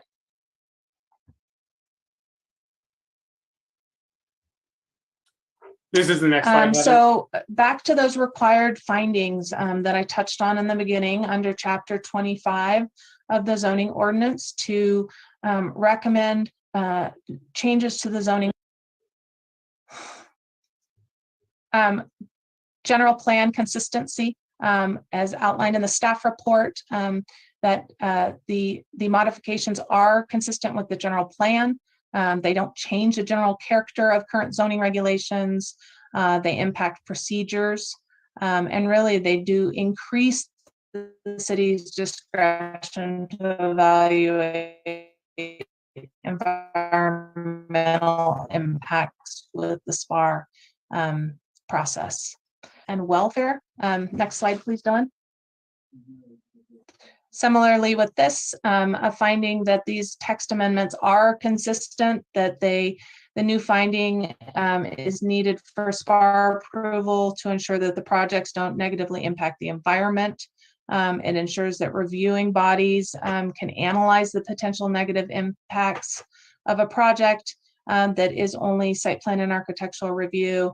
And it also adds the additional public noticing requirements to encourage greater public participation. And then finally, environmental review. This ordinance is exempt from CEQA based on it not being a project because it is an administrative activity with no potential for resulting in physical change in the environment. It's also categorically exempt as regulatory action taken by the city pursuant to its police power. So finally, it is recommended that the Planning Commission adopt a resolution recommending the City Council approve zoning text amendments to modify the IZO Chapter 24, and then recommending that the City Council also adopt the changes to Chapter 12 to relocate section 24040 and correct all other references to chapter 24 to ensure internal consistency of the zoning code. And that is the end of my presentation. Dylan and I are here to answer any questions from the commission. Great. Thank you, Heather. That was very good and thorough presentation. I will now open up the floor for commissioner questions. Commissioner Ryder? Thank you, Vice Chair Bauer, and thank you, staff, for the combined effort making that work in the presentation. I have a couple of questions. Starting off with, you talked about the application deemed withdrawn procedure. What impact does that have on staff to be able to withdraw an application? Well, currently something can be sitting inactive for an extended amount of time and it's still on our list of pipeline projects. One example of that is the Hines project in downtown. We have not heard from that applicant in, it must be over a year now, if not more. We have not heard anything. We have not had any revisions. We have not gotten response to inquiries about whether they're planning to move forward, but it just kind of sits there. It sits there kind of as a pipeline project, if you will. So it kind of allows staff to periodically go through and say, okay, we haven't heard from this applicant in a year. We have the Farron subdivision, which I don't think we've had any activity on in over 5 years, but it hasn't been withdrawn. So it just kind of sits there. So it's just kind of a housekeeping and keeping things in order and tidy and clear on what is an actual project moving forward and what is not.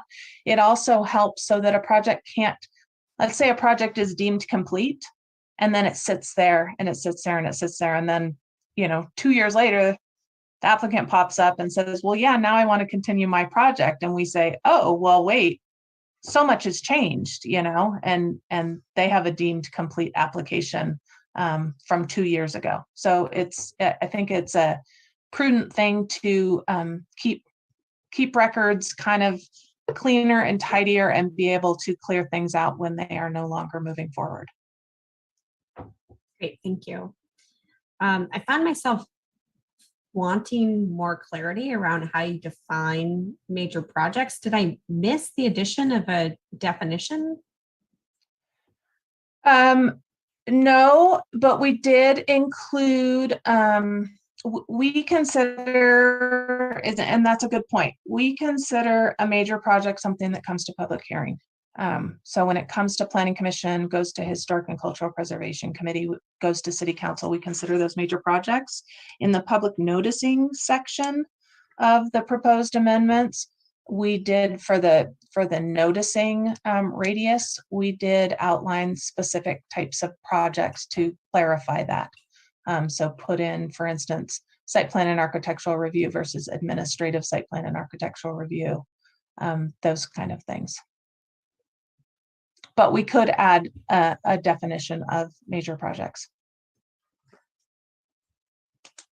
Just something that helps us define might be helpful from my perspective. Mm-hmm. And then I have a couple of questions about the noticing specifically. Are all public notices and signage currently both in English and Spanish? No, they are not. So that's something that seems like we should revisit. And I don't know if that's a potential change that we can make this evening, but it seems prudent. Okay, a couple other questions. Let's see. So based on the staff report, it appears that part of the impetus for reducing the notification circumference for the historic spar is around cost savings. You said that there's some cost incurred from the homeowner doing the project. But my brain keeps going back to a historic project that was a pretty major project in regard to how it impacted the surrounding stormwater for the entirety of quite a ways of that region due to some pretty significant proposed both dredging and underground work. And I'm just wondering if there's if that would trigger a major project and how we can make sure that anything that's going to impact properties effectively downstream from their project with regard to flood risk or stormwater management or exacerbating that problem. Maybe it's even rather than just horizontal spacing, a vertical one in our consideration of how we know this. Yeah, I'd have to think about that. What we were looking at was, when we typically get on major historic projects that are homes, so single family homes and changes to single family homes. Typically, when we do get appeals or we get particular interest on the historic related details, that's typically the more immediate neighbors. So that was the consideration, but we're open to feedback on that. Okay, so you're saying that it's more of related to the architectural details of the building, and that if there was something that might relate to stormwater or potential flood risk would automatically fall into a major project category? No, what I'm saying is the reason that a single family home has to do a historic site plan and architectural review is based on changes to the historic structure and the character, because you're in a defined historic district. And so if you were in just a straight R2, R3, zone, a single family home wouldn't require any discretionary review for changes to the exterior of the house. What is triggering a historic SPAR is that you're in a historic district. So you're changing, your front porch, or you're doing an addition, or you want to modify the slope of your roof, or those kind of things. So what is triggering the review is the historic character of the house. And typically what we're finding, the feedback we're getting on historic projects are typically from the more immediate neighborhood that may be impacted. So whether it's, the placement of windows or the creation of shade or, changes to that character of the neighborhood. So that's why the thought was to reduce the noticing when it's specifically for a homeowner. Okay, so if I understand you correctly, historic SPAR isn't any project that's on a historically designated home. It is specifically a project that relates to the historic nature of that. It's an exterior modification to the site because it's historic. Okay, thank you for clarifying that. That's all. Right, thank you, Commissioner Ryder. I don't know who was next. Maybe it was Commissioner Hooper was next. I actually think it was Councilmember McDonald. Or with Councilmember McDonald. Okay, sorry. I want to be polite. Thank you very much. Though all of us, no need to worry about who goes next. So first, I'm really glad to see this coming to us, and then hopefully moving forward to council. The McCorkle decision, if you all remember, really handicapped the city's ability to make decisions, and so that's why it's in here as a goal. So it's really good that we're getting to this, checking that this goal that's complete soon, I hope. And I was going to ask that same question about, was the Hines project withdrawn? I know that the one over Corona Station project was withdrawn, but only could substitute a project. Correct. Answering that question about Hines. And this is not for projects that have tentative map, right? This is only for completeness package? The withdrawal? Yes.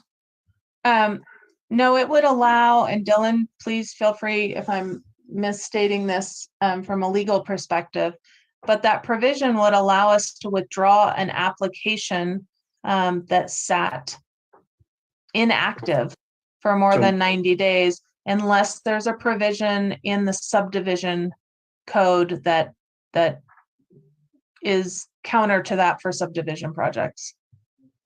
That is correct, Heather.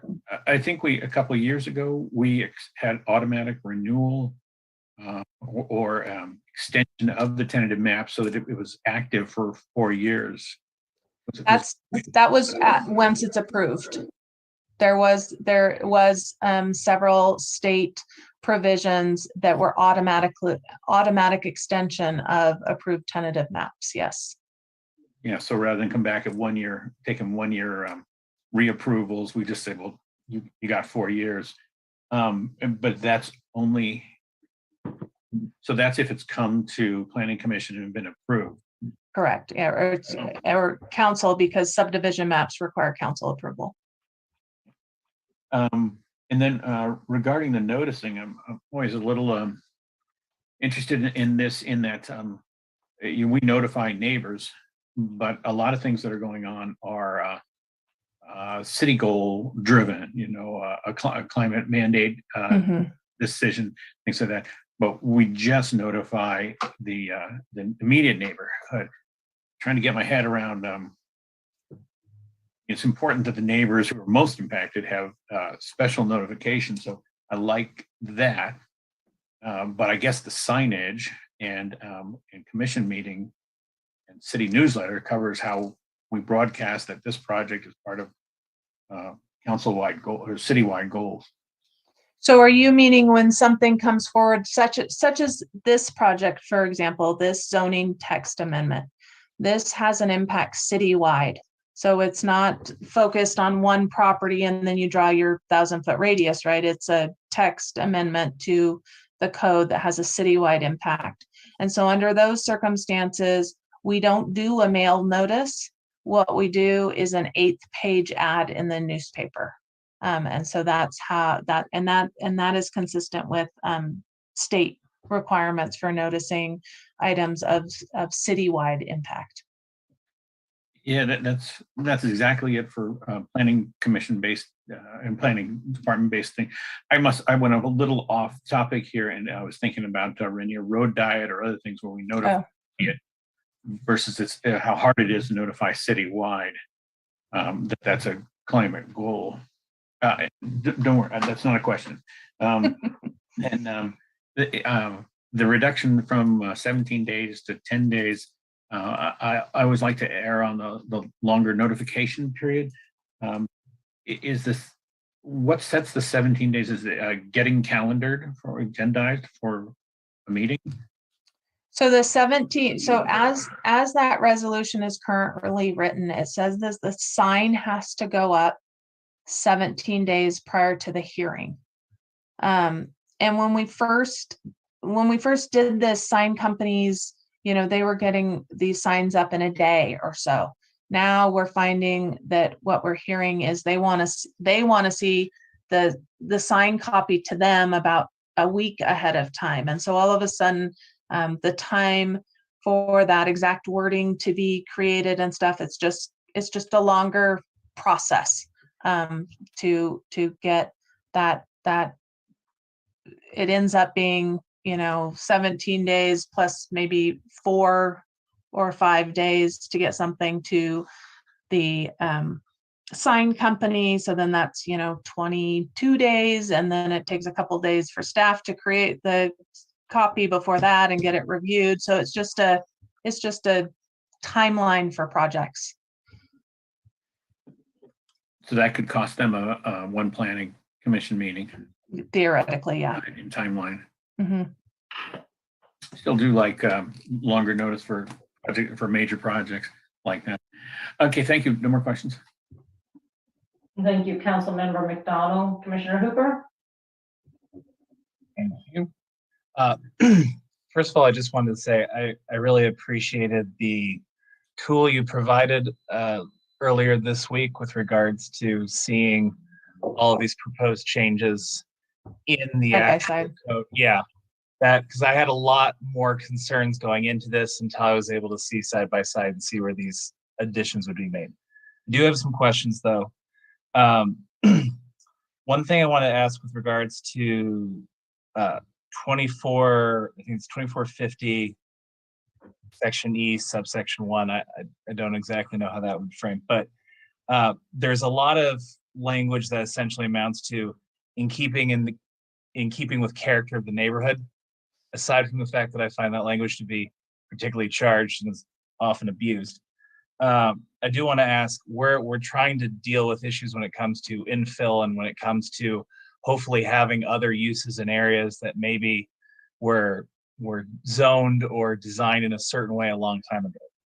And if we're in keeping with a certain character, what kind of variance does that afford when it comes to, say, a project that might be a little bit taller or a little bit denser? I just want to know how restrictive this kind of language is.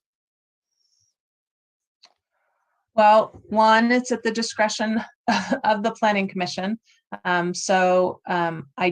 I don't think that being taller or being denser necessarily means it's out of character from a architectural, spar standpoint. It's, a lot of times those kind of things can be characteristics of the surrounding neighborhood that are carried through to a new project. Those kind of things. I don't think the intention there is that it has to be exactly the same. And Heather, I'll jump in to Commissioner Hooper. Great question. Really, if there's a writ or it gets appealed to council, it's going to be based on any substantial evidence for the planning commission's findings. So if you're able to, create some evidence through public comments or just your own discussion, opinion, going out there, why it's harmony, that'll likely be held up for any appeal.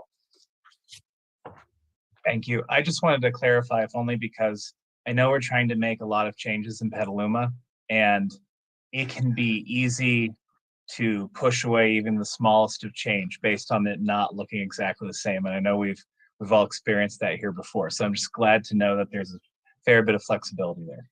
And I'll just add to there, Commissioner, really what that finding, it looks like it's really the one, and then it gives some, but maybe not inclusive list. That would be A, B, C, D.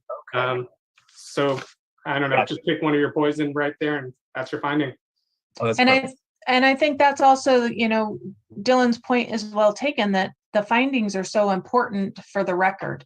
So if, that's why we don't do findings that just say it's consistent, the project's consistent.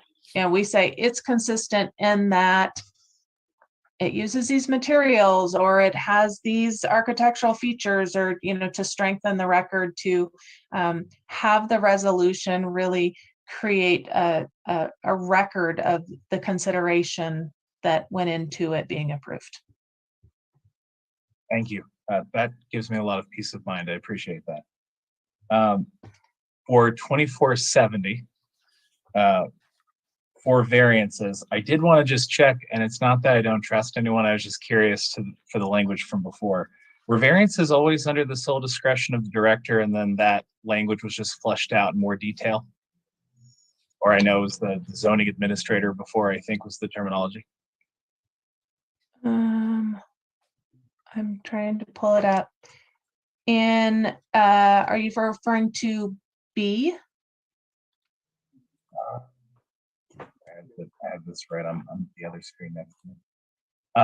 2470, yes. Wait. B. Yes, B. I'm trying to pull up the exact wording today. Let me pull it up really quickly here. And I can answer that one, Commissioner, Heather, if that's okay. So previously you can look at it's currently 24050. And I believe that it explicitly says the zoning administrator director shall grant a variance. It uses he or she, and that's another thing this ordinance did. We made it gender neutral. But yeah, it is completely the director's decision. So here we are allowing the director to bump it up to the planning commission if need be. Yeah, it says zoning administrator director. That makes sense. Thank you. I just wanted to confirm. And then I did want to say I appreciate the changes you made in terms of the floodway variances and allowing this to go to the planning commission for discretion. One question I did have is, outside of whether or not we approve this tonight, will there be any, because when we first started talking about this, I remember the project where some of this came up and where some of the fighting happened. And I'm thinking specifically about the floodway component of this. I can understand wanting to, for now, make that component of it clear and not really touch the floodway component of this, given how that discussion went. I'm just wondering if there's a world where this gets approved tonight, but there's an opportunity for some kind of broader discussion at the Planning Commission about what we want to do with regards to further changes to floodway discussion. Or would all of this be decided tonight? This is just about the procedure. Okay. That's the only thing this does tonight. It doesn't change anything else with the floodway, floodplain, chapter 6, any of that. It is just talking about the procedure for if a floodway variance were to be submitted. And I don't think, I can't recall having an application for a floodway variance. So it's not an application we see commonly. But the only thing that this ordinance is proposing is changes to the procedure. I think that as part of our general plan, we are going to have a robust conversation about, the city's priorities and the direction and changes that the city may want to go in our code. The FEMA definitions are what our code tracks with, but that we could look at more restrictive local changes to what we allow in the floodway, in the floodplain, and what we define as the floodplain and sea level rise. And I think all of that will be part of the discussion with the general plan. And right now, we are updating our flood modeling, and we are working with Sherwood, in addition to West, 2 different consultants, to not only have the floodway modeling to meet the FEMA requirements, but also to look at sea level rise and changes in precipitation and some of those different layers. So we can look at maps and projections differently to inform our discussion on those matters. Thank you. And thank you for that clarification. I really just wanted to confirm based on how that previous meeting had gone. And then I did have questions about public noticing. Thankfully, many of them have been answered. I did just want to underscore Commissioner Ryder's point of maybe we could add the Spanish translation requirement for noticing for all public displays. Thank you. And one thing I would say with that is I think my recommendation would be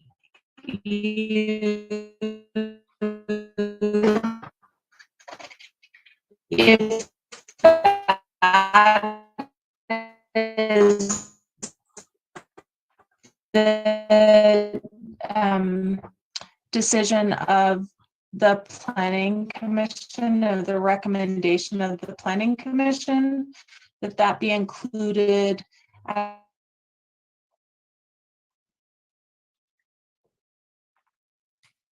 an additional recommendation in the resolution for the council. Heather, I'm not sure we got that. You are really breaking up. Very 1990. So. Because I think it's a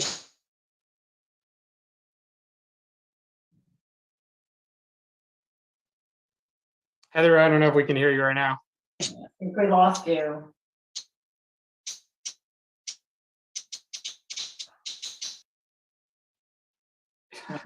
Oh, there she goes. I'll try to answer that. And Commissioner Ryder, just maybe to your previous point as well, I think that's well-intentioned. I I think it's really easy for any of the letters that we send. It's just putting another piece of paper in that envelope. So I think that's really easy to address.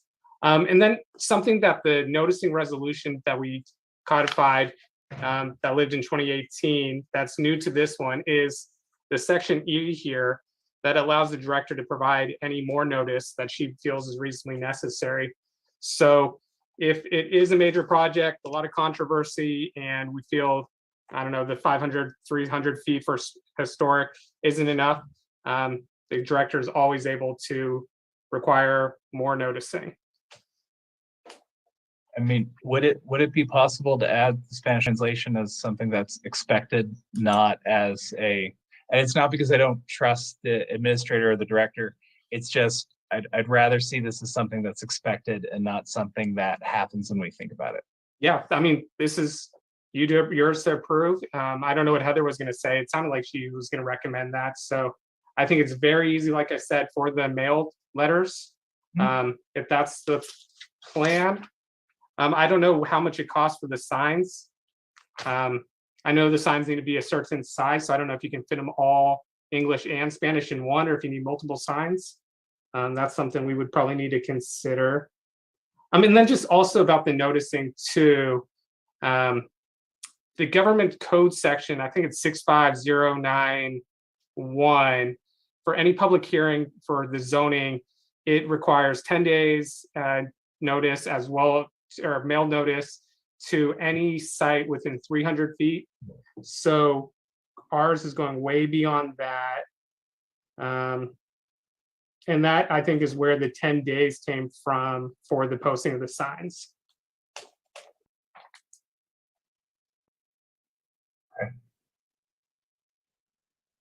Thank you. Yep.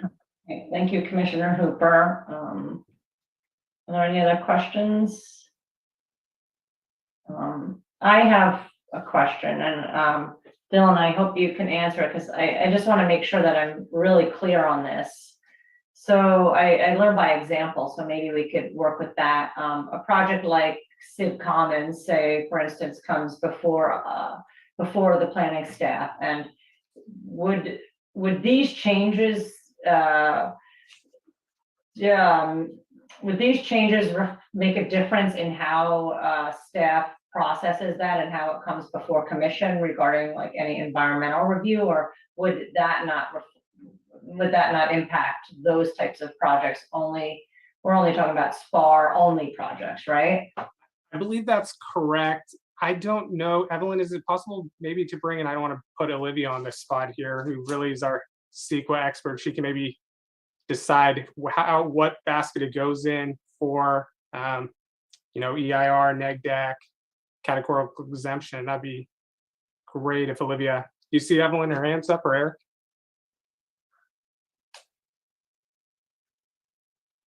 Eric, are you able to do that?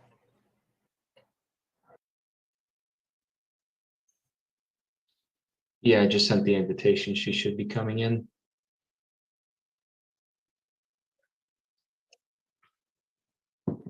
Good evening. Hi, Olivia Urban, Principal Environmental Planner. I have been listening along, and Vice Chair Bauer, I can help to answer your question. And I can turn my video on too. There I am. So the Sig Commons project, that was a tentative map, and so it was more discretion than what we're talking about here for SPAR. So this would apply to projects that are subject only to SPAR, and it would expand the city's discretion to then subject that to a more comprehensive environmental review process, whereas the project like Sig Commons was already subject to more expansive requirements under CEQA because that discretion is granted from the subdivision request. Okay, that makes sense. Yeah, so if I'm reading these right, planning commission involvement is only going to potentially increase, not decrease, due to these changes, right? That is accurate, and that is the intent, is to allow for an expanded environmental review where appropriate for projects that are limited to the site plan and architectural review entitlement only, and that is a direct result of the McCorkle case that Heather led in with the presentation. Okay, great. Those are the only questions I have, and my only comment is I agree with my other commissioners on signposting. I think what's written in there is good and adequate, and I think, yeah, as much as we could make things in Spanish and English, I think that would be better too, and I support that. Any more comments before we go to public comment? Okay, with that then, I think we'll move it on to public comment, and Eric Roberts, will you take it away from here, please? Yes, and I do see that we have 2 hands raised. I'll share my timer. Beginning with Taryn Obaid, followed by Paul McGavin. Taryn, I've allowed you to speak. You'll need to unmute. Hi, you recall my husband is ceding his time to me? Correct, yes. Okay, he's right here. Thank you. All right, so I'm strongly in favor of this item's stated objective of increasing the scope of our SPAR environmental protections. But I'd like to point that we have an exciting, bigger opportunity here to substantially strengthen our environmental protection with our processes and to increase public engagement. I thank our city council for asking for this, but I think we can do much more than just tick the box of pasting in the CEQA subject area headers. I think that we should make full use of our best assets, our best care, and our smartest thinking. The leading edge environmental and climate subject matter experts that we have here in our town. What am I referring to? I'm referring to you, our very appreciated and highly credentialed Planning Commission. And I'm also referring to the extraordinary expertise on our Climate Action Commission. We have an amazing, distinguished industry and thought leaders on our Climate Action Commission.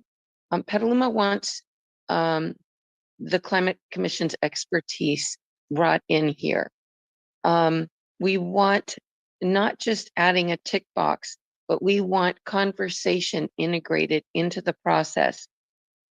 We don't want our the Climate Action Commission expertise bypassed. It makes sense. We only achieve the strongest environmental protections by asking them, what the heck should we be including here? My understanding is CEQA is minimum, just the bare minimum. Can't we do more? Is that right? Is it in fact the minimum?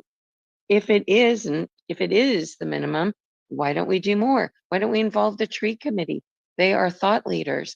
They are implementing policy and overhauling our tree ordinance, stuff that the staff never could have done without them. So I guess in summary, what I'm thinking is we have an opportunity to meet the city council's directive here by not just ticking a box. We can do more. We can increase the rigor of reviewing of permits and SPAR. We can bring in experts and to turn our ship.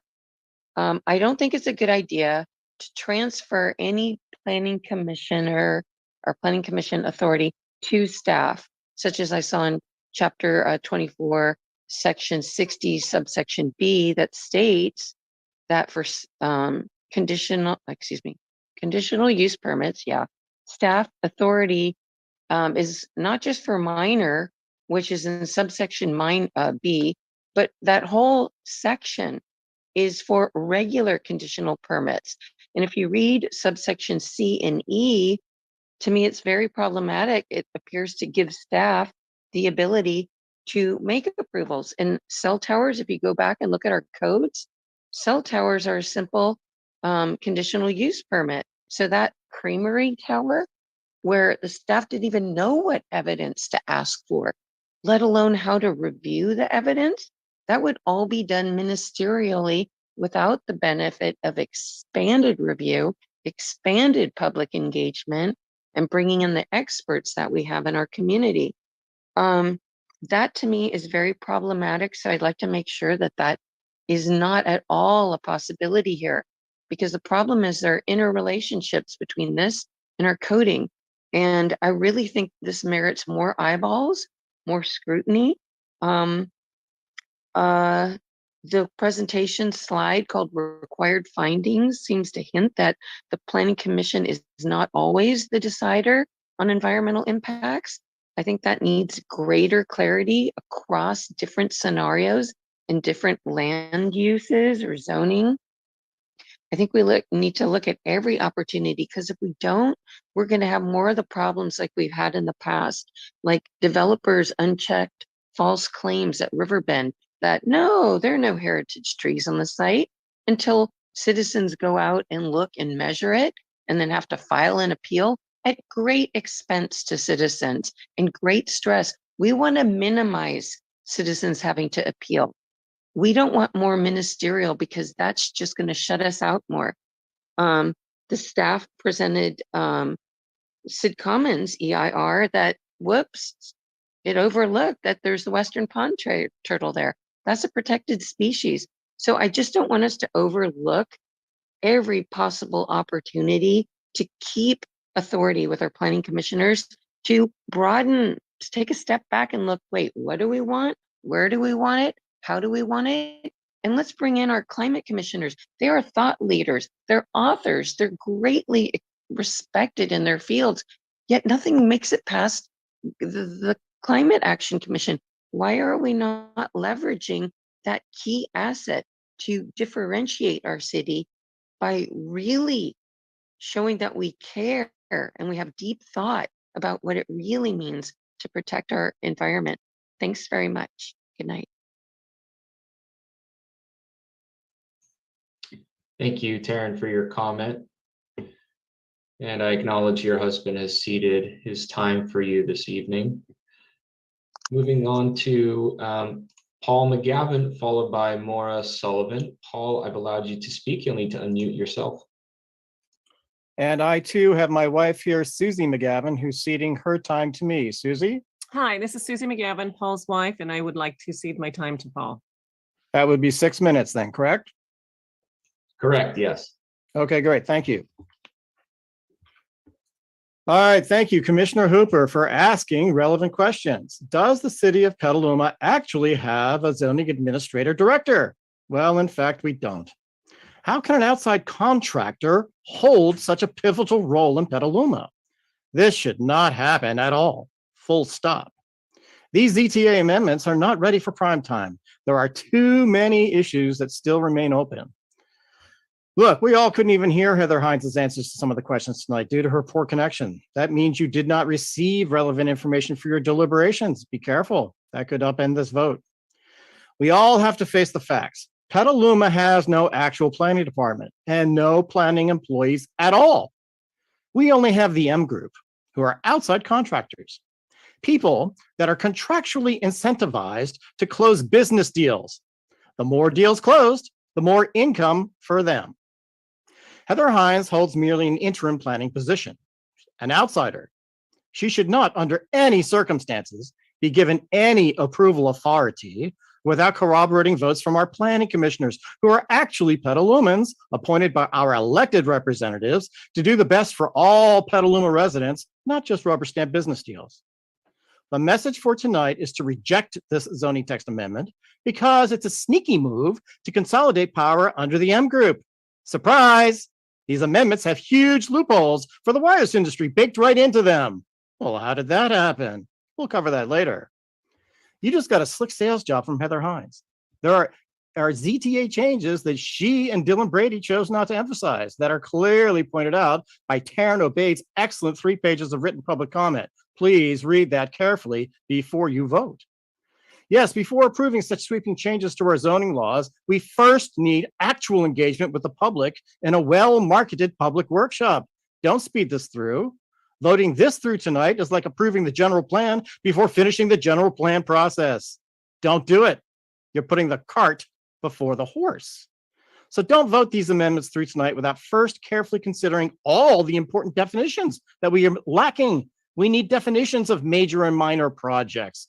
We need to understand exactly which conditional use permit projects are being referred to and which ones are not, because they're going to slip some wireless telecommunications facilities through on this. We also need bilingual signs, as already pointed out. Look, these are a fail right out of the box and a sneaky effort to consolidate more power under the M group, which is wrong on many, many levels. Now, here's a federal definition of a major project: a wireless telecommunication facility of any size or any G. Well, how do we know? Well, the FCC said the following to Attorney Gary Woodman and me in a meeting that we had with them on October 19th, 2020.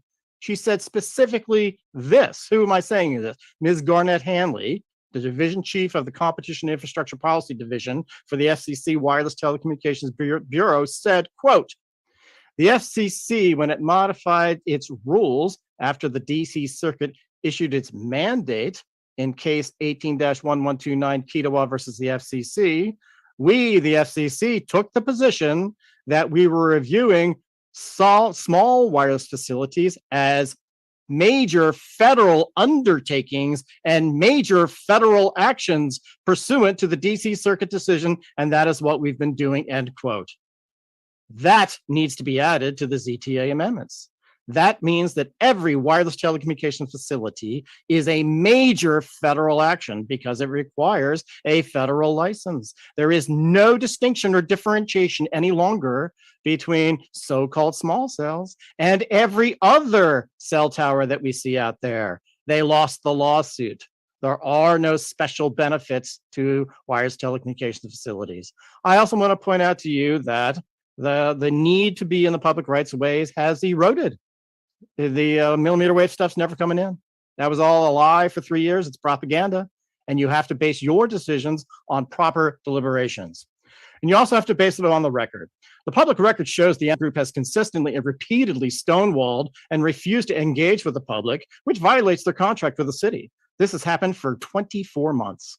The investigation previously mentioned this evening will be adding to the very relevant evidence to that record. Look, our decision tonight is whether to emphasize discretionary processes or ministerial ones. All the talk was about discretion, yet the amendments cause ministerial. That's wrong. The short story is that Petalumans want the Planning Commission, not the M Group, to hold approval authority for all conditional use permits, no carve-outs for the M Group, which cannot be trusted. We want discretionary processes for all CUP projects, no matter what they might be labeled, to ensure public voice and appeals. That would be consistent with the City Council's 2018 ordinance. These ZTA amendments tonight are not. Read them carefully. Taryn did. I did. You, the planning commissioners, need to do the same. Another decision is whether to include the public or exclude us in these decisions. Well, the City Council spoke and said, absolutely, make the public part of it. That's not what these ZT amendments do. They're sneaky. That's pointed out to you. So where are these coming from? Well, the city staff hired telecom law firm. They are known to be part of the wireless industry. That's where this all came from, folks. I've seen this happen in city after city after city. You have to get rid of these people. Thank you for your comment, Paul. Up next is Maura Sullivan, followed by Beverly Alexander. Maura, I've allowed you to speak. You'll need to unmute.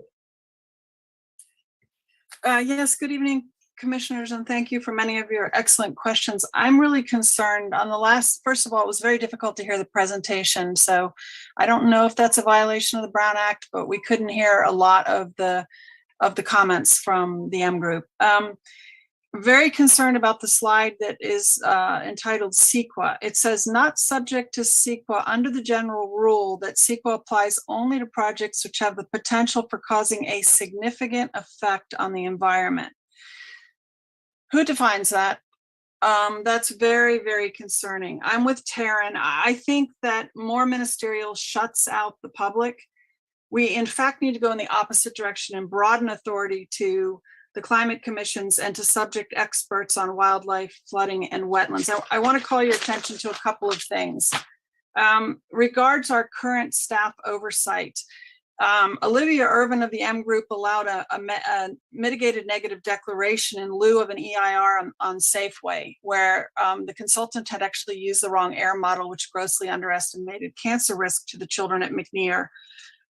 Riverbend, the biological assessment was woefully inadequate, and Barella, who owns the property, and LaFranchi were gifted having their units in the floodway just rezoned last night and removed out of the floodway magically.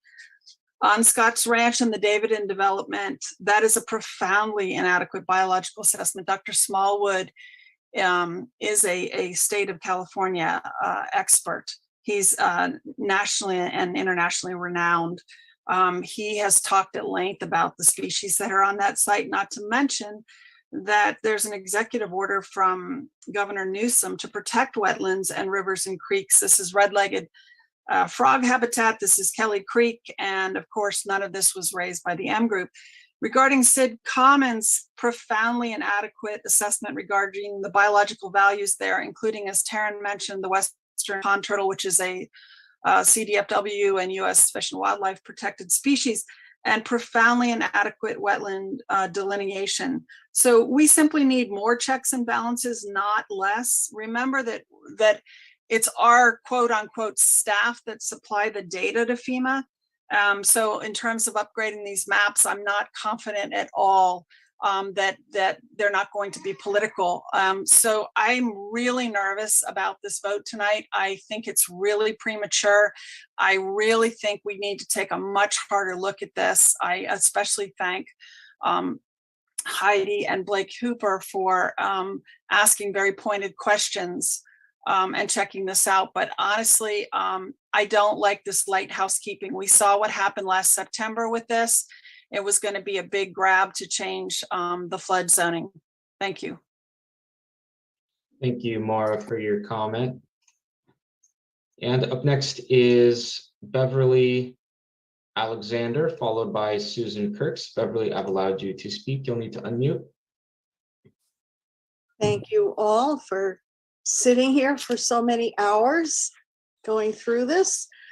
I'm puzzled because what I read about, the attachments to the agenda seem to say something different than what I'm hearing. And of course, I'm not hearing a whole lot because I guess Heather was kind of stuck in a wind tunnel or, something. Anyway,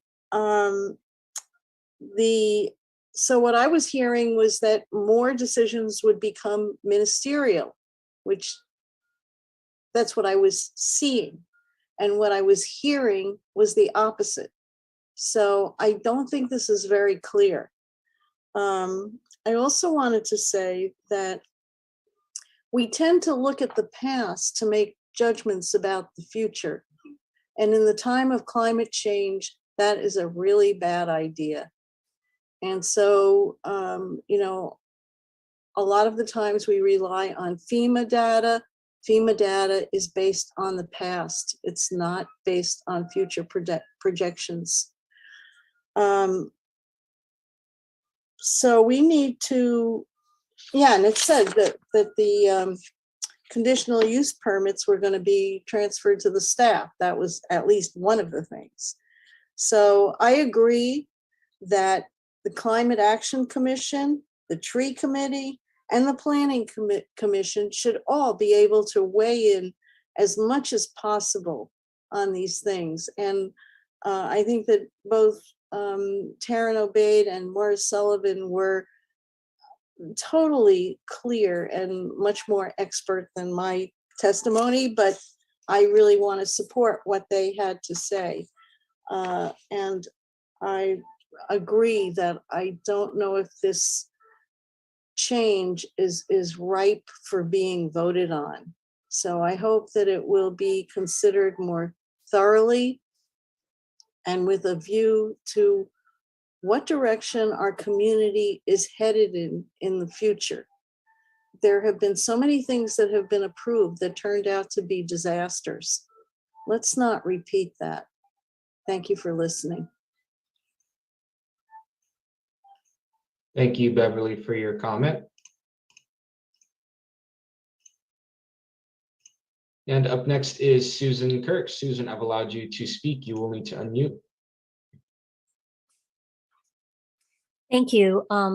I'd actually like to begin by saying I really appreciate the demeanor of Eric Roberts as the moderator. I've had the similar experience with Aaron Zavala in the city council meetings that he's moderated. And just for your commission's information and generally for the city, it's much preferred to have people who are neutral, fulfill their role, and don't overstep and make personal comments, such as another person who moderates for the city. So thank you, Eric. It makes me feel comfortable to be able to actually make a public comment in a setting like this. And I do not feel comfortable at some of the city council meetings because of the dominance of one of the moderators. So I'd actually like to acknowledge the public comments that have been made before me this evening and thank the planning commissioners who have asked very thoughtful questions about the issue before you.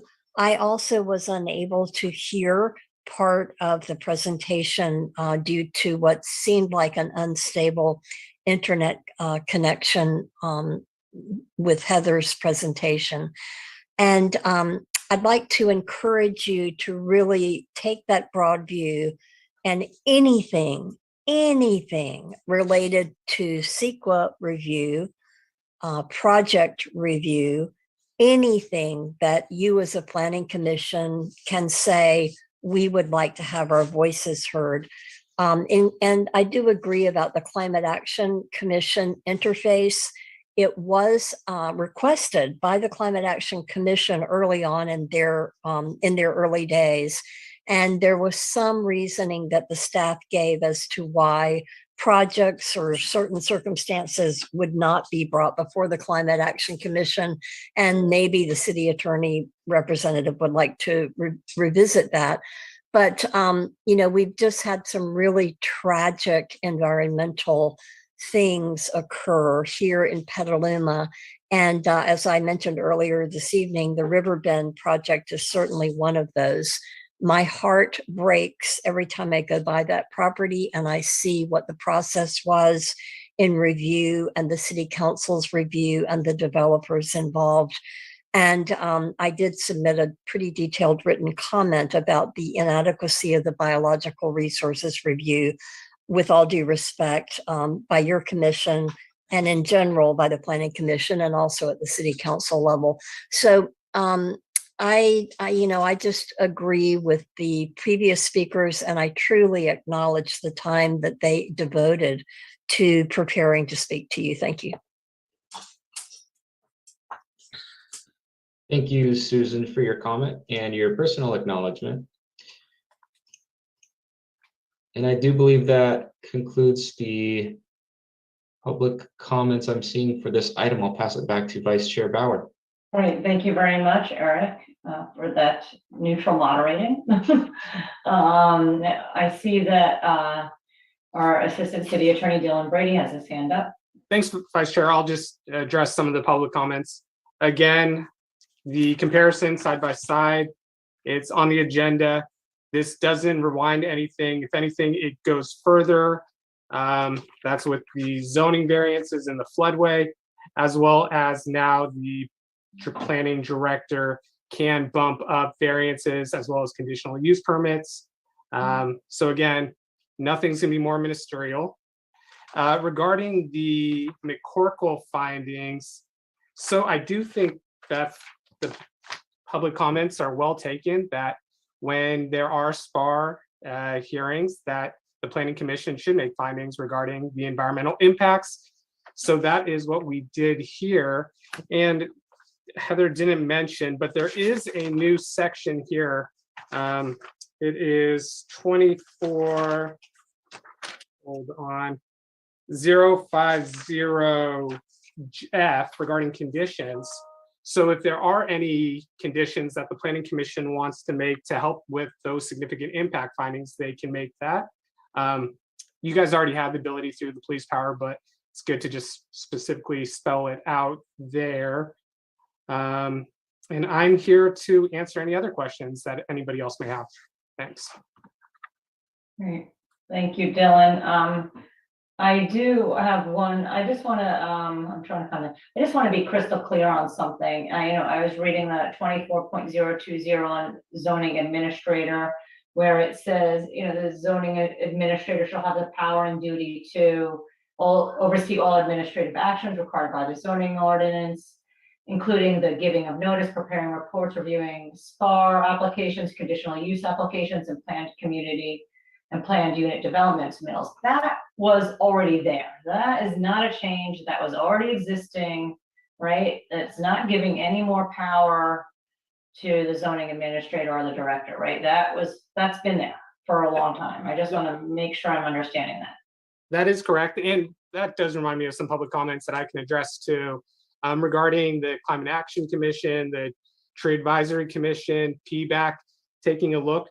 That would be outside the scope here of the 24 amendments, and it would probably have to be addressed by looking at the enabling legislation and the scope of those commissions' duties. So if that's something that the council wants to take up on, we'd be happy to look at it. And but yes, Vice Chair, you are correct. Okay, great, thank you. Okay, now I'll be looking for any other additional questions or feedback from the commission or council member.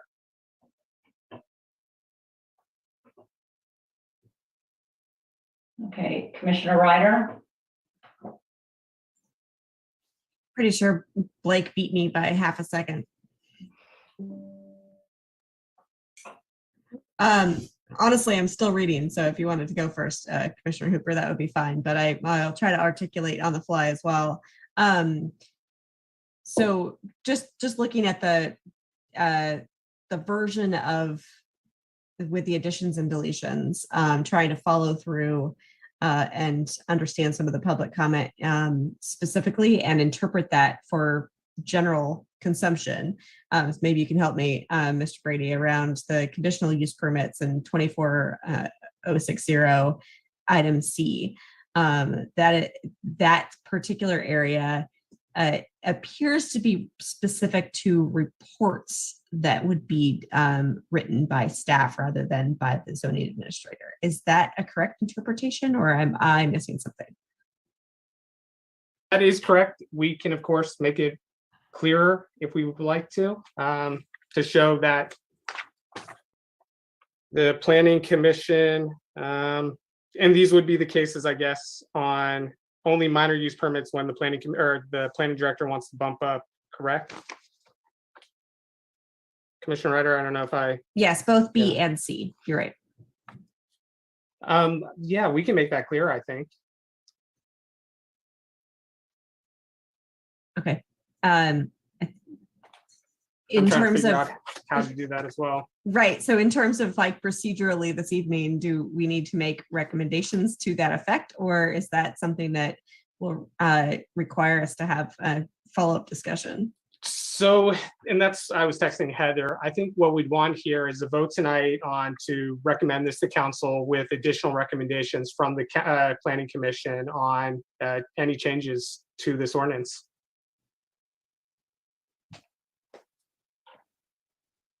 All right, I'll turn it back over to Vice Chair Bauer. Thank you. Thank you very much, Commissioner Ryder. Commissioner Hooper?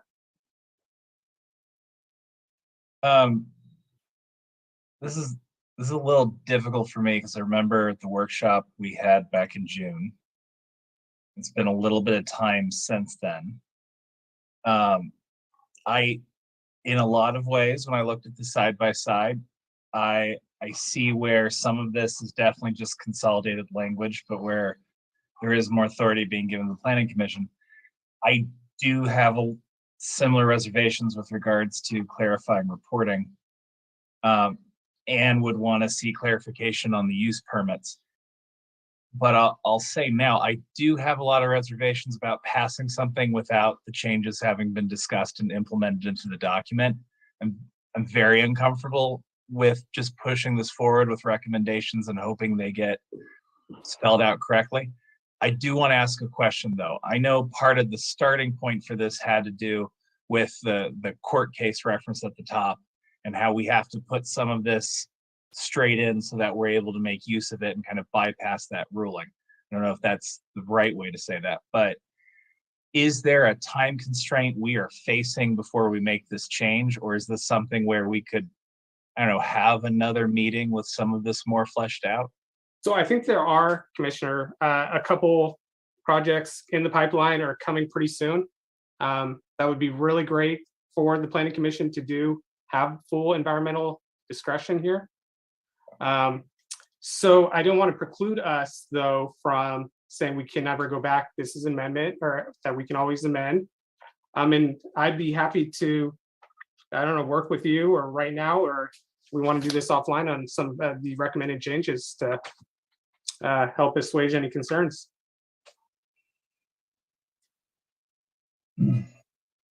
Okay, I can see we're trying to get this done so that we've got more authority with projects coming up would be important. I guess my question would be, is there a way where we can spell out, at least in condition of approval, when the next meeting would be for us to discuss the added amended language? Or would that be a problem for the council to then approve this knowing there's going to be amendments later? Because I'm not trying to be difficult, it's just. No, I appreciate that. I don't think so. I mean, any zoning amendment is going to require the commission to their approval and then 2 readings from council. So that's a couple, and then 30 days referendum. But is there any language, Commissioner, and I don't want to put you on the spot here, that you do want to change for conditional use permits that we can add as a recommendation? For one thing, I would like to see, and mind you, the old language had this problem to a degree as well. I'd like to see actual clarity as to who has control of what version of the permit in the first place, what that process actually looks like. I mean, I'm really following on Commissioner Ryder's comments. Yeah. What that process really looks like for elevating transfer. The other thing, and I think some comments brought this up really well. I understand we're kind of putting in certain CEQA elements so that we can make use of it, but really, we're essentially saying the director is going to do all of this work, which, by the way, I can't conceive of a human who can do all of this at one time, but I will move past that. The director is going to do all of this work and is going to do that reporting and pick up that information. But there's no discussion of what those standards might be, what they might look like. Is that something referenced in a different part of the code, or is that supposed to be in this section? And again, you're referring to subsection C here, investigations and reports? Yes. So that is a lot of new additional language. If that is the heartburn, I mean, we can always remove it. I'm just trying to figure out what the justification was and why it was added. So, I mean, I don't want to remove the idea of having what it's going for. My issue is I'm not trying not trying to say someone would do this, but the idea of I put together a report under this evidence, here you go, and there's no like clear structure of, okay, what does that reporting look like? What are the standards it's meeting? How are we able to verify? Right. And I do want to address, so subsection B there is the minor use permits. That's for the director. Nothing's changed there. Any regular use permits that are non-minor, that's going to be planning commission's purview. But we do add the new language that they can bump up any minor use permits. Regarding the investigations and reports, we do need evidence and to make your substantial findings. So I'm trying right now to figure out language that would help you and Commissioner Ryder feel comfortable. We did have some language early on about application of materials.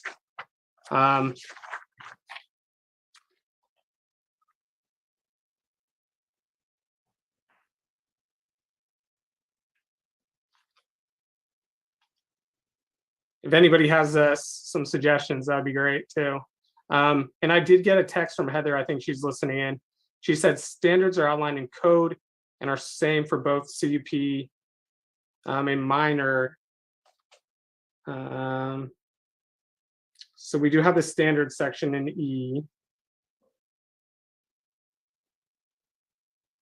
You mean an E of this chapter? E of this section, the conditional use permits. There, as submitted.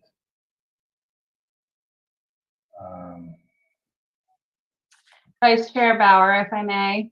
Yes. I don't know if this is what's giving the commission pause on C, but the striking of planning commission may be what is causing the concern there. And I just wanted to offer the clarification that that was done in order to acknowledge that sometimes it's council that's making that decision. So that language is intended to clarify that it could be either planning commission or council.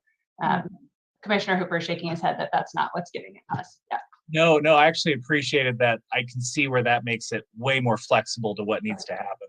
I think what gives me pause is one, and maybe it's in a different chapter, but there really isn't clarification that the planning commission has the authority it does with regular conditional use permits.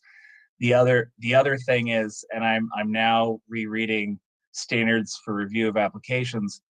I think my problem is I'm looking at this and I'm going, okay, but it's a longer description of, we are going to have standards to review our conditional use permits, and they will be great standards. Like, it feels like it is a circle, and I'm trying to grasp, like, what are we working off of? I'm sure there's a standardized model.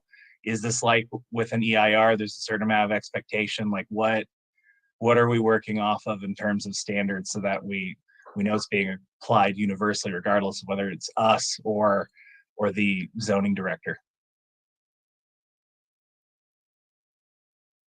So I do think we can work on that language. I think we can add, instead of where it says the director, we can say maybe the reviewing authority shall determine from the data submitted whether the proposed use will meet the requirements of this chapter.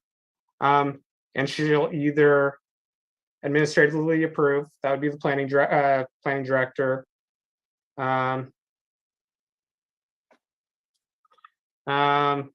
I think that could help a little bit.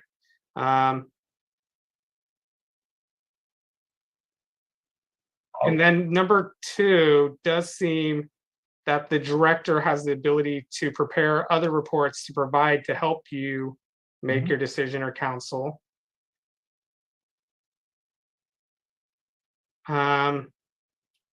Investigation reports. I can think of some language here. Go back to our SPAR application language. I guess a different question. Yeah. Because maybe I'm just not being fair. Is there a standard to what these investigation reports look like? Is there something that we're borrowing off of from other cities or other communities that is shared? Or is this just an example of there's a certain way we do things and we're working off of what we've done before? Olivia, do you know that one? Well, there's definitely, professional standards, industry standards. We do have protocol for certain types of reports. We just adopted VMT guidelines, for example, last year. So that sets the standard for what should be included in those kinds of reports. But there's a wide variety of different reports that may be needed for different projects. And the city does not necessarily have standards for each of those, but there definitely are qualified professionals and certified professionals that prepare those and accepted industry practice. And so there is some, discretion that goes into reviewing and accepting those reports. And I'm thinking, Commissioner Hooper, that for the subsection B, where it says, it lists all the minor use permits and it says includes, I think we can just get rid of that includes and that be the list of minor use permits. So there isn't any belief out there that it's going to incorporate other not listed uses, if that helps as well. I think that would, yeah. And as for meeting, like I accept and believe me, appreciate the fact that all of this is being done by professionals, and that the goal here is to provide maximum clarity as possible. I am just coming at this from remembering the difficulties we've had with this chapter specifically before. And also wanting to make sure, not just for, by the way, not just for the director, but also the planning commission, that we are all working off the same framework of what constitutes evidence and what constitutes proper reporting. Just like now that at least I personally have been through a few EIRs, you start to see, okay, it's this, then this, then this. I just want to make sure that is actually spelled out to a certain degree in this code. And even if we can't do it tonight, at least have as a recommendation the clarification that this would pass, but this would pass with the expectation of that being spelled out in some kind of concrete terminology. And I only say that because if we're going to move forward with this, I want to make sure that we are all working off the same understanding, and that for the public, for the planning commission, and also for is it planning director, zoning director? I keep flipping terms around. I want to make sure. So yeah, we did try to delete, because the chapter did have zoning administrator director intertwined, and I think it's a lot clearer just to call it the director. But whatever, I'm sure Heather's been called a lot worse. Director is fine. I just wanted to know what the term was we were going for. That's all. I think it's 10:30 now, and I think we're all getting close to wrapping it up, but we still need to extend the meeting past 10:30. So would somebody like to make a motion to extend the meeting past 10:30? I'll move. Okay, Commissioner Hooper's made the motion to extend the meeting past 10:30. Can I get a second? Commissioner Ryder seconded it. Thank you. I think we need to get a roll call vote. Ms. Ellis? Yes, okay. Otter, absent. Bauer, Yes. Hooper, Yes. Ryder, Yes. Wistman, Yes. McDonald, Yes. and then one vacancy. Okay. Do we have any other comments or questions right now? Oh, okay. Yep. Olivia? So the item C that we've been discussing, the investigation and report, that is actually intended to refer to the staff report that would be prepared. So maybe that helps to provide the clarification to alleviate some of those concerns. All right. Thank you. So that's the entire record that would be presented in a staff report to be supported by that analysis and information that's contained. Okay. All right. Well, I guess we're at that point where we need to see if this motion passes. And so, yes, can I get a motion that the Planning Commission recommend to the City Council amend the text of the implementing zoning ordinance to modify Chapter 24?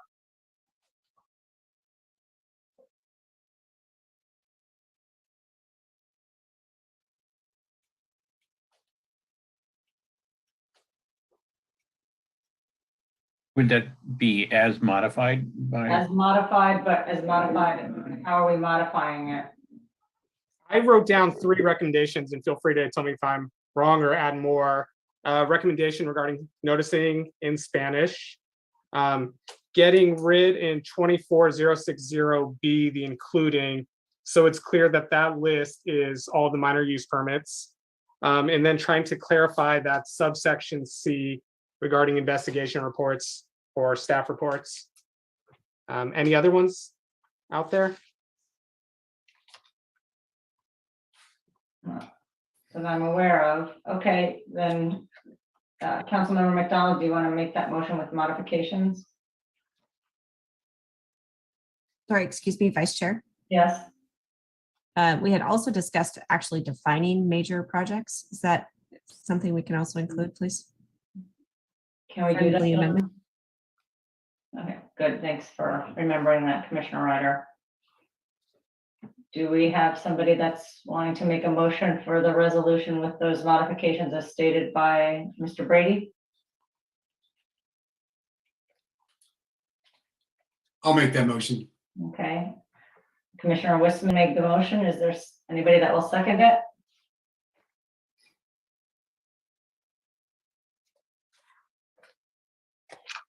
I'll second it. I guess I can second it. Okay, I guess we'll need a roll call vote. Ms. Ellis?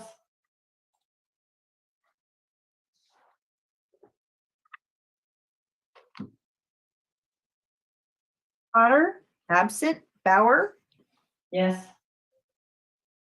Hooper, No. Ryder, No. Wiseman, Yes.